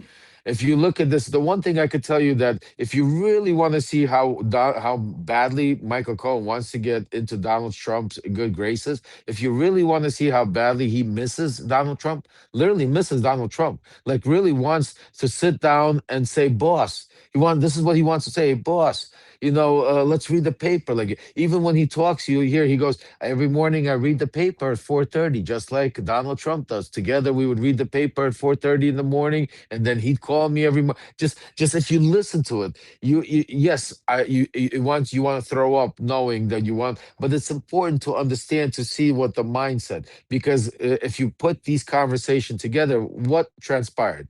Michael Cohen, while he was out here claiming that he's being attacked for all of this stuff. Michael Cohen was going on right wing media and laying out the groundwork and trying to get a pardon and trying to get back in Trump's good graces. Meanwhile, coming out here lying to everybody, continuously lying. You also heard now in Michael Cohen's own words talk about how he never wanted to testify against Donald Trump. He never wanted to go. That if somebody would have just showed him some love, if somebody was just cared for him, if somebody would showed him some nothing, he would have never testified. Michael Cohen told you he's being coerced even till now by the DOJ. He's telling you what kind of great baseball player Donald Trump was, how passionate he was that he would let Michael, when Michael was with his son at a baseball game, Donald Trump wouldn't bother him because, and he would go into a story about how great Donald Trump was at baseball and then sports and how great Donald Trump is at everything. I mean, if you listen to this interview, you're going to throw up. You're not going to, you won't believe that's why even David turned around and said, you're not going to believe your ears, folks, when you listen to it. I had to listen because I wanted to explain to you, and Zev listened to it because we had to break it down. But I could tell you, folks, it's hard to see this bits and pieces. I recommend for those of you that have any doubt, that's the only reason. Otherwise, it's torture to listen to it. But if you have any doubt still after listening to us and after listening to everything we're telling you, I ask of you and I beg of you, please go listen to the full interview and quietly and take a look at some of the things. The one thing, I don't know if you have this clip, but you know what Michael Cohen has laid out also, the groundwork? You're gonna love this one. Yeah. So he's asked this question. He goes, "If you were on the stand, and when you were on the stand, you were saying all of these things, bad things about Donald Trump. When Todd Blanche was cross-examining you, and Michael Cohen turns around and says, yes, he goes, but he goes, Todd Blanche didn't ask the right questions. Because if Todd Blanche would have asked the right questions, that trial would have either got dismissed or it would have been a mistrial or Didn't something like a hung jury. Like literally, he I said think to him that, I think Todd Blanche called him the greatest liar of all time in yeah, that court case. So I mean, even the president's own lawyer, who's sitting in DOJ, thinks that Michael Cohen lies all the time, and he's perjured himself over and over again. I mean, there's not been a single instance where he's been in court where someone hasn't said you're perjured yourself during this court case. He just lies, and he's lied to the audience here at Substack. He's lied to the people of America in his books, Mea Culpa, and he's lying to people by taking their money.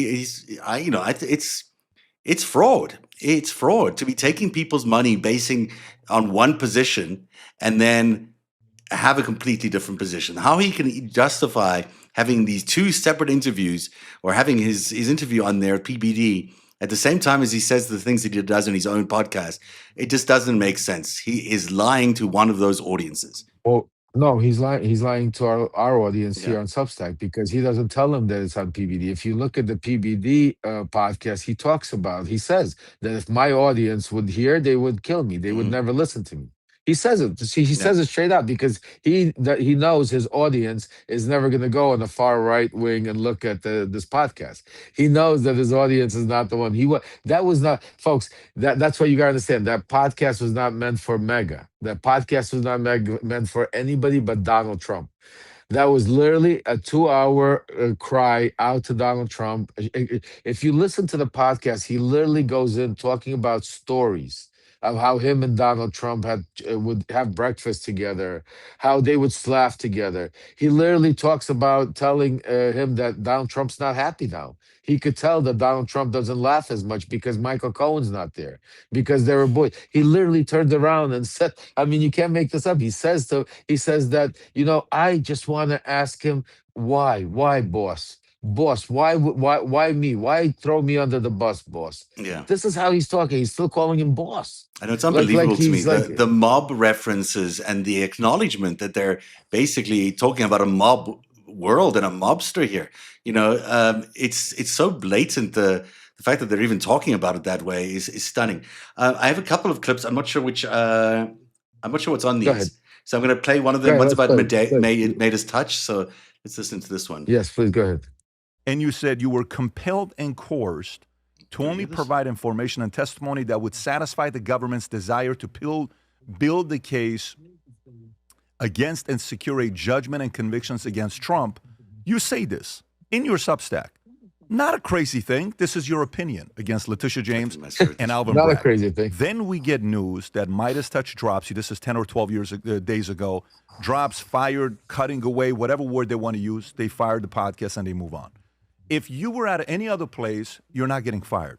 So your position today, who has Michael Cohen's back? I want to hear your thoughts. My wife, my You like daughter, how, my son. you like how you said if you And were those at any people other who are place, you would more- not get fired for that. Yeah. Look, I mean, he would get fired for that, but it's I don't know. I have, at some point I just get really frustrated listening to him because nothing he says is legitimate or true, and it's just making us run around in circles. And I don't even understand why he wants to get back into the president's good graces because the president is not in good standing right now. He looks like he's about to collapse in from his health, but also as a political leader. This guy's in trouble. So why run back to dear daddy or whatever it is, his boss? Why run back there at this time? I don't even understand it. Because it's his world. That's what a lot of people don't understand. Michael Cohen never had a mea culpa. He never gave up that world. When you give up, you have to cut everything off. Michael Cohen never. He tells you himself. He's still friends with Lutnick. He's still friends with Wicko. Like I could tell you from experience, not because I'm trying to compare myself to Michael Cohen, but I lived in the same life. But for me to be able to sit here and talk to you like that, I had to cut everybody off, Zev. I mean, I cut off everybody. I don't have the same associations. I don't go out with the same friends and people that I went out with prior to, because I had to cut off everything that was basically associated with me and Donald Trump at that time to be able to move on, because otherwise, you're right back in it. It's just like, trying to get off drugs and then once in a while doing a line of cocaine or taking a shot of, what I'm saying? You can't do it. You got to either cut it off. Michael Cohen never cut that off. Michael Cohen played the line. Michael Cohen still wanted the power, wanted to be the influence. Michael Cohen still lives in Trump Tower. He's still neighbors with Does he still live in Trump Tower? Yeah, he still lives in Trump. What's it called? I'm almost positive. I don't want to dox him, so I don't want to. I don't know where exactly he lives, but I'm just saying to you, he's it's all about what I would like if you had that right at the end where they talk about how he's going to the White House, how they talk about he's going to call. If you had that clip, that would be great. I've got a couple of clips. Let me play them both, and we'll just see where we land. I'm not sure if this is the right one. But 60, 90 days like Peter Navarro or like Alan Weisselberg. Had I had somebody in my camp? Hell yeah. Certainly it's a lot better than the 6 years that I got from that idiot judge. Oh, that's a great one. Off of what? Off of doing an NDA? Right? I mean, that's really what it was about an NDA, about the Russia hoax. Had I had even just a shred of loyalty thrown back to me, some care, some knowledge that, let's protect Michael. Let's put our arms around him. That's what a mob boss would do. Don't take the guy and then just say, oh, yeah, point over there. Hey, no. Look at him. Don't look at me. Stop looking at me. Look at him over there. No, that's not right. I would never have testified. I didn't want to. In fact, when I said I felt never would have pressured and testified. coerced, I felt coerced. I was under subpoena. I felt pressured. I didn't want to do it. I just didn't want to. It's my personal feelings, and I'm entitled to them. Absolutely. Wow, what a clip. I mean, that says it all. These guys who were in Trump's ears, let's just say that they, turned you against him. No, the other way around. Turned him against you, whatever it may be. And let's just say you know that for a fact. I do. Okay, fair. If you know that for a fact, don't you think time's going to be on your side? Don't you think within time he's going to realize what happened? My hope? No, but what I'm saying is, even in that moment, my hope, yes. My hope, this yes. guy, I have 100% of his back. Don't you think? And I want to finish this, and then we can move on to the next topic. No, because I have a response for this. That's going to blow you away. So what I'm saying is, in that moment, you're like, what is he doing? Patient, 3 months, 6 months, 12 months, 18 months, 24 months. Then he sees the guys that did this. Then he sees how they did. And then he sits there and says, but that Michael guy never flipped. But that Michael guy never threw me under the bus. But that Michael guy, you know what? You know, it's telling. I'm sorry that cuts off where it does because it's an interesting point. But you know, he said that at the beginning there. I think what he said was really interesting. He said, "No, I didn't turn against him. He turned against me." You Yeah, know, absolutely. he's never turned against Donald Trump. He says in that interview, and yet he's selling himself as this big anti-Trump guy. And all he needed was Yeah, and loyalty and some sort of whatever affection or whatever. And he would never have testified. He would never have gone out in public and said what he knows about this president, which means he he would hasn't. have went he would have went to prison for 3 to 6 months like Wexelberg Yeah. and like Navarro. Like he just said that. He said like all I need is a little love. And I would have what to instead of going for 6 years with these why he has anger because he can't understand why he was thrown under the bus. Like he that because he still thinks he's one of them. He can't understand why they won't accept him. He Yeah. can't like still like even you'll hear I know we don't have all the clips and there's 2 hours. I mean, he talks about how him and Ivanka were rolling around on the floor fighting over lasagna that he made. That they were such a close family, all of them. That how dare that how Don Jr. and how he was so disappointed that when Trump turned against him, how Ivanka and Don Jr. didn't go up. How Eric is such a great guy. Just think, when I was listening to this, and I was thinking to myself, wait a second, this is the same Michael Cohen that abuses Eric and Don Jr. every day on Substack Yeah. and Right. makes He fun of says the them, most stupid and people in now, the world. and, and then he's talking about how great Eric is in a businessman, that he's never said that he did anything illegal, that they've never done anything wrong. It's just it's listen, it's the same thing. The reason why we're showing you. Do you have any more clips? There's one more. I think I haven't played this one. I'm gonna just listen to it and Let's see see. what it Yeah, says because let's see it. I'm not Let's sure see. where we are at. Do. Let's try. So deserving, so bad that I deserve to be not just thrown under the bus, but how about Oh, it's a good run one. over, not once, not twice, but a half a dozen times. And I was like, okay, I guess I am on my own. So what's your next move when that happens? Because I got a bunch of follow-up questions, but I want to know what you do exactly after that. You see this, you know what the signs are. You're like, I don't think I'm on the inner circle anymore. I'm on the outer, if not the ousted, like I'm about to be ousted. What's your next move? I just continue. I had no moves. It wasn't as if I Did you didn't call approach him? Did you talk to him about No. it? Did you see the calls declining in a major way? I was told by people like Jay Sekulow, oh, don't worry, I'm speaking to the boss. I'm speaking to the boss. You know, everything's going to be fine. Ultimately, I realized that Sekulow is lying to me. They then tried to send in this scumbag, Bob Costello, a lawyer who was with Rudy Giuliani. They tried to infiltrate the defense where he wanted to come in. It's really a terrible. This, by the way, would be probably an Oscar-winning movie because it's so outlandish, it's so ridiculous. Nobody would possibly believe that this is true. It really makes you feel. He's so.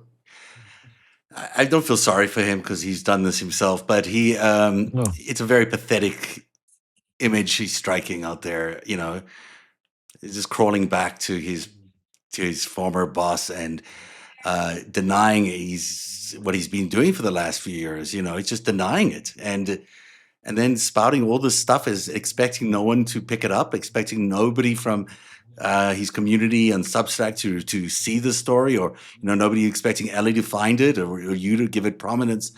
I mean, he seems It's a deluded. He seems deluded. narcissist. No, he's Donald Trump Jr. Narcissistic. Mm, It's when you're so narcissistic and you believe that your shit don't smell type of stuff. yeah. Excuse me. That's if you take a look, he's no different. He acts no different than Donald Trump acts. He acts no different than Pam Bondi acts. Yeah. He acts no different than Pete Hegseth, than Cash Patel. To be when you're in the inner, you could see who is in the inner circle and who praises Donald Trump by the way they act. He acts like a loyal dog. He still calls him boss.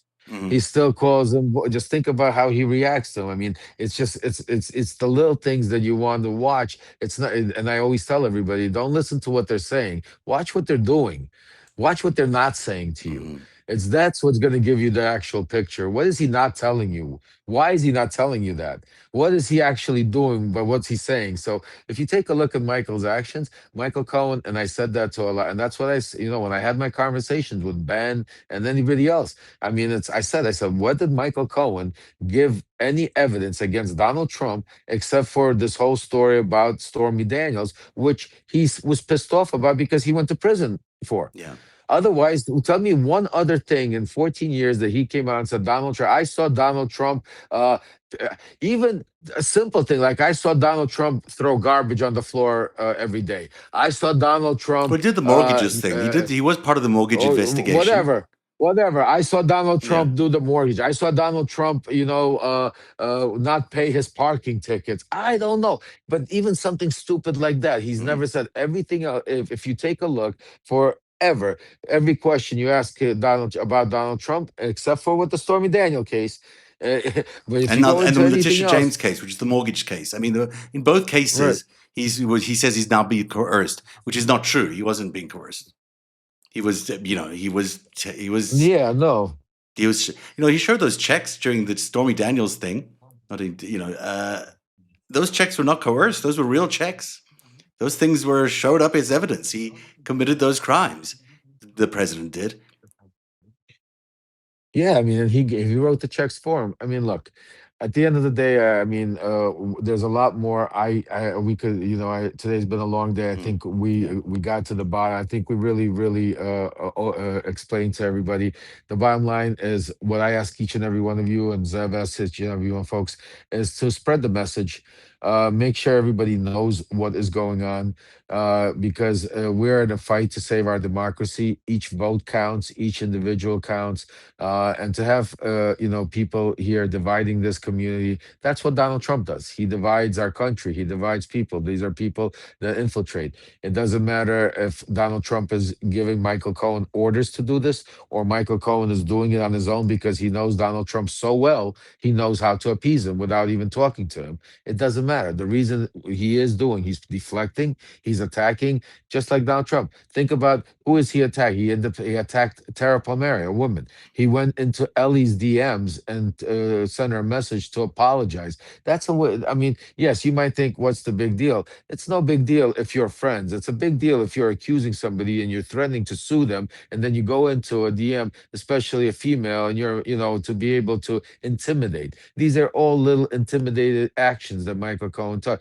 And again, just like Donald Trump, look how he acts with female journalists that ask him a Mhm. question that he doesn't like. Same exact way. He attacks them. He embarrasses them. He calls them out. He threatens them. Same way Michael Cohen talks about Tara Palmieri and other, independent journalists. So it's the same methods and the same thing you saw Pam Bondi do inside of that, what's it Hearing called, yesterday, hearing, yeah. where I said that in front of it's the same pattern. So, It's folks, deflect, deflect, it doesn't, deflect. yeah, deflect. So, yeah. So the bottom line here, it doesn't matter if it's Michael Cohen, if it doesn't matter if it's Steve Bannon, Donald Trump, if they're involved in the Epstein file, this wolf pack is going to go after him. We are not going to allow, because you know what? The truth has teeth. That's one of our mottos. And the truth is the truth. And we're going to get to the bottom to the truth. We're not going to allow it. Doesn't matter. Like, I'll give you another example before we go, having to do with Michael Wolff.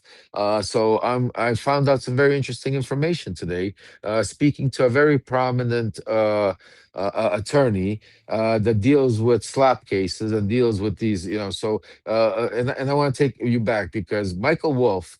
Let's understand what Michael Wolff did for a second, because I'm going to be writing a big Substack about this. We're going to be uncovering Michael Wolff is just like Michael Cohen. He's another person that has a lot of information, that is manipulating the system, and instead of coming forward and helping right now and saying, hey guys, here's all the pictures, all the video, all the messages I've had, and let's figure out what it is, how I could help you. This is where Bannon said, this is what Yeah. this, let me look at the redactions. Let me see. Instead, he went into hiding. Instead, he went and raised 800,000 for a slap lawsuit. So let me break down this lawsuit. And I'm not a lawyer. I'm going to get a lawyer to come on and we're going to break it down really. But this a very prominent lawyer told me this today.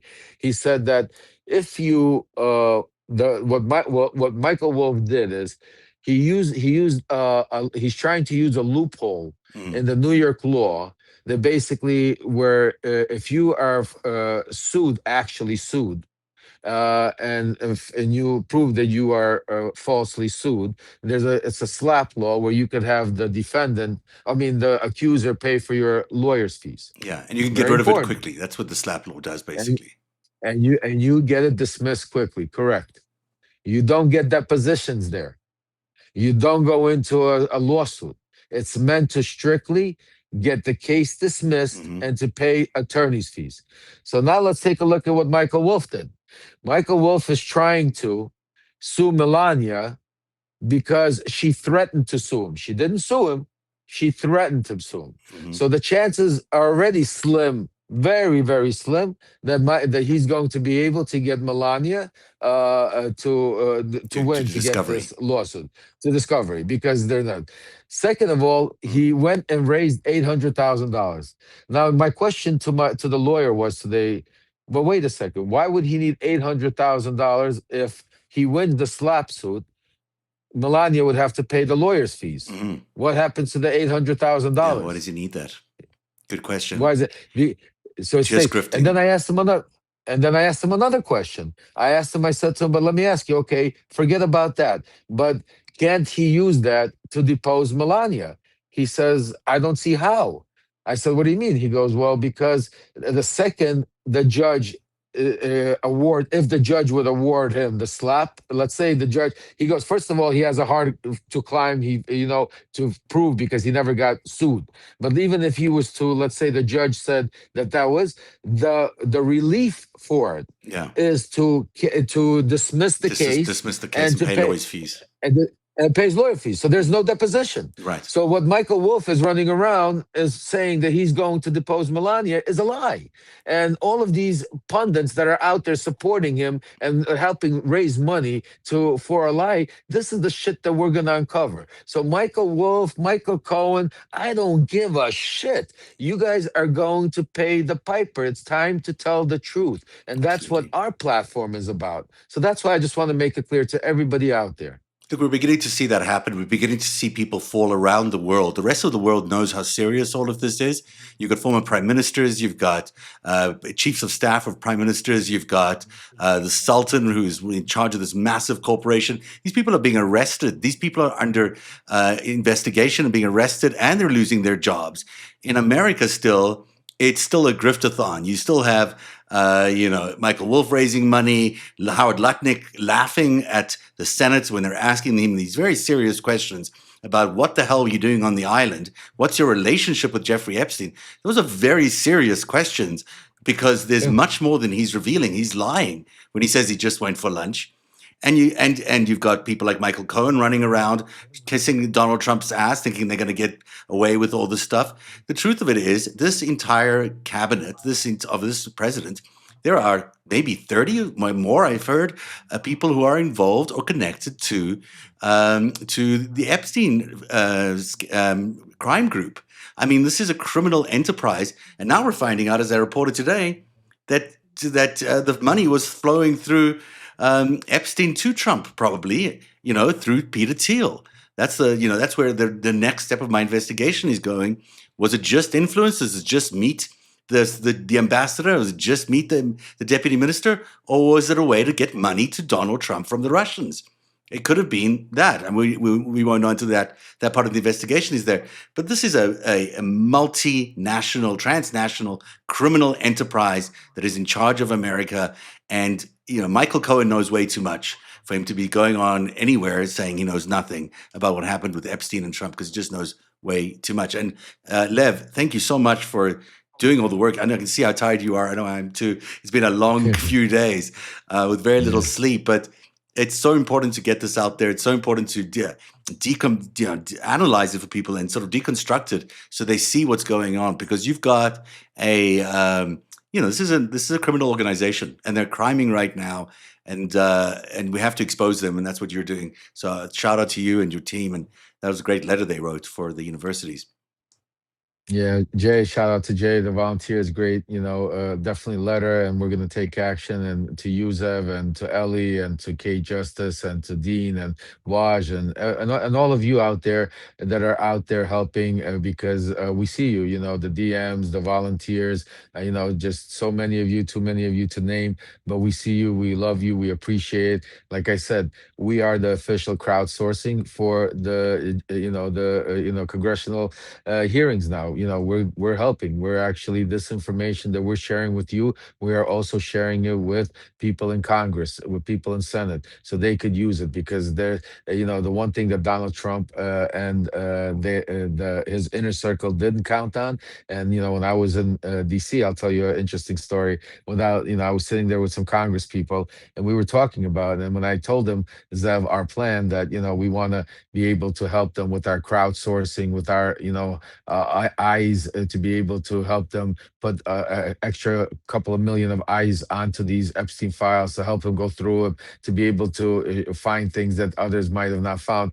When we were telling them, they said, thanks to you guys, we're going to be able to, because they knew that we don't have the capability to look through these files. Because if it wasn't, just think about it, if it wasn't for the independent journalists, Hmm. majority of them here on this platform, like my son, like you, like Ellie, like a bunch of others that have been constantly every day finding out new stuff about the Epstein files and uncovering it. That is what we're hearing. What otherwise, it's not. Just think about it. Have you seen anything where Thomas Massey or any of the Congress people found and brought to us and said, "Wow, Eureka, we found"? No.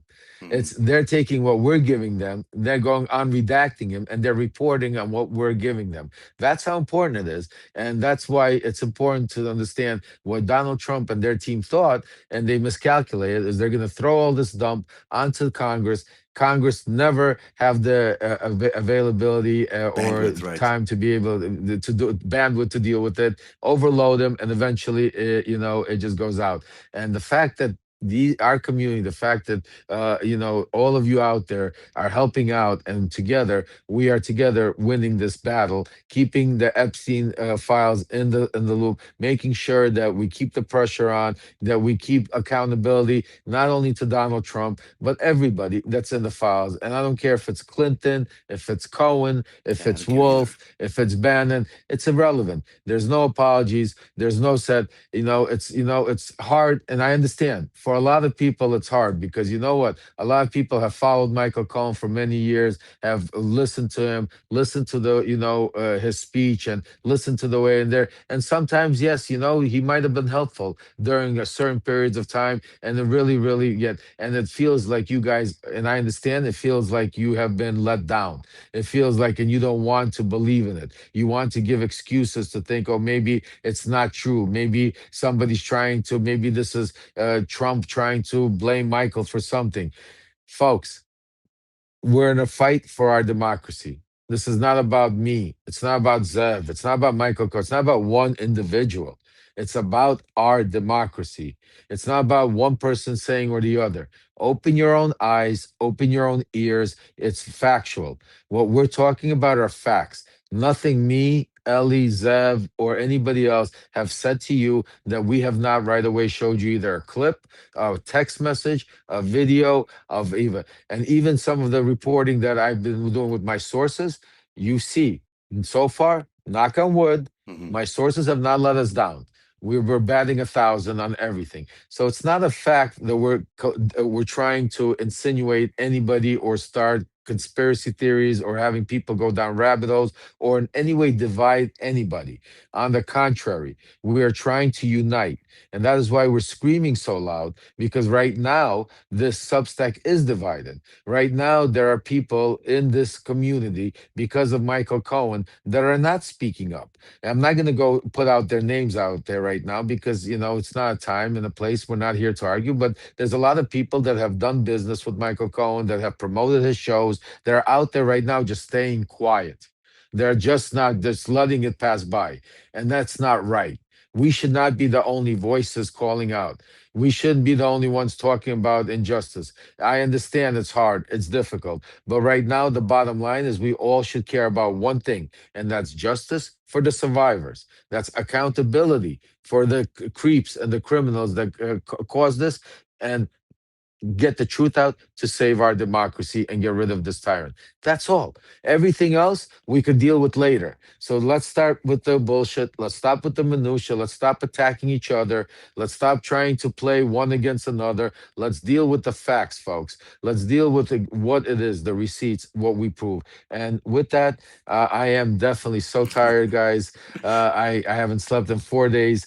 Tomorrow, definitely, we also have coffee tea with Dean and love you guys. We will be talking about a lot of these things. The one thing we will be catching up, Zev, on is Michael Wolff. There's a lot of stuff that's leading to him. The only difference is Michael Wolff, as you could see, is staying quiet. He's staying under the Under the radar. radar for He's now. not doing. Yeah, he's not out there doing interviews. He's not out there. He's doing his little, daily beast gig. He's doing writing on Substack. He's quietly doing his little grift. But we see him. We understand him. The fact that he blocked us, it doesn't gonna not gonna stop it. Because the one thing I want to tell everybody, what we're doing here, we're also dealing with Congress. So the fact of what we're telling you, we're not just doing this as a show. I promise you that once subpoenas start coming, Michael Cohen is going to get subpoenaed. Michael Wolff is going to get subpoenaed. All Bannon, all of these people Put on Peter our Thiel on list that list as well, by the way. Oh, he is. I think Yeah. Peter Thiel Okay. is on the list. Okay. Peter Good. Thiel and Elon Musk is on the list. All of these people are going to get subpoenaed. It's just a matter of time. It's either going to happen sooner or it's going to happen later when we take control of the House. But as soon as we take control of the House, that's why Michael Cohen is running so hard right now to Donald Trump to get pardoned, to get run over to the other side, because he knows that it's coming. The clock is ticking. And once we take control, just like Steve Bannon said, in Steve Bannon's words, and I'll end it on this. He said, if we lose the House, some of us are going to prison, especially me. Hmm. So, folks, on that, understand that. We have the power, we have the strength right now, and right now we need to be focused. Don't let them distract you. Don't think, oh, just because you hear Michael Cohen's voice, that this is some kind of Jerry Springer show. The only person that says that is Michael Cohen. This is not Jerry Springer. I'm not sitting here, and Zev's not sitting here for 2 hours in the middle of the night, or I could be with my kids, or I could be with my wife before Valentine's Day, because I want to sit here and have a personal debate about Michael Cohen. If that's what anybody thinks, you're out of your mind. I wouldn't give Michael Cohen the only reason I'm sitting here and giving you my heart, and Zev is giving you all of we have on a Friday night instead of spending time with our loved ones and our family, because it's extremely important. It's extremely important because Michael Cohen is a key to a lot of things. And that is why we are going against everything, against him threatening to sue us, against other people attacking us, losing subscribers ourselves because certain people are saying that this, but it's not, because we're not going to stop. We laugh about Wolfpack, this, that, but we're not going to stop, folks. At the end of the day, that is what our platforms are about: truth, honesty, transparency, and we bring the facts. So, I want to Well thank each and said. every one of you that joined us. I want to thank all of our subscribers.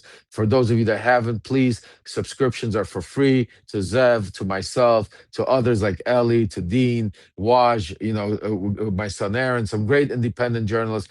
Your support is incredibly needed. For those of you that can become paid subscribers, that like some of the work, you don't have to be, you can't, some of you become paid subscribers to everybody, but it's okay. Some to Zev, some to me, some to Ellie. It's okay. It's who you feel with, but it's important because not only does it keep our independent journalism going from being reliant on any of these corporate medias, but I'm going to give you another little trick. The more paid subscribers you have, the more the algorithms push your news out there. It's just another algorithm trick how all these machinery and AIs and all this works. So if you believe in the message and believe in what we're doing and the hard work, trust me when I tell you that will be the best 8 or 6 or 10 or whatever dollars that you could spend in a month, because it will not only help support the platform, but it also will push the algorithms out there to be able to get it out there and for more people to see it. So that's why it's important. So, and if those of you that can't, I want to say, please, you're still part of this family, because at the end of the day, we're here to get the information out, not to build paid subscribers. It's just another way to support and build. So any way you can, send a message, text it, bring a friend on, contribute, become a paid subscriber, or just be here to support, to spread the message and comment whatever you can. Build a community, build our family, build this movement, because we are done talking. We're moving to action, and action and power, and we're going to take back our democracy. On that, folks, Well done. Lev I'm Parnas, done. everyone subscribe to Thank Lev Parnas. By the way, I should just mention 20% off on for 24 hours for Valentine's Day, Lev, just for you and me. Until tomorrow, 20% off at Narrative for the annual subscriptions. Oh, Thank you for being my Valentine, Lev. We'll see I you. love you, We'll brother. see you again very soon. Thank you, Have a great man. night, Take care. everybody, and be safe and Take care. enjoy your loved ones this weekend. Go spread some love Happy out there. Valentine's, everybody. It's See you certainly worth tomorrow, it. guys. Bye bye, everybody. Yes.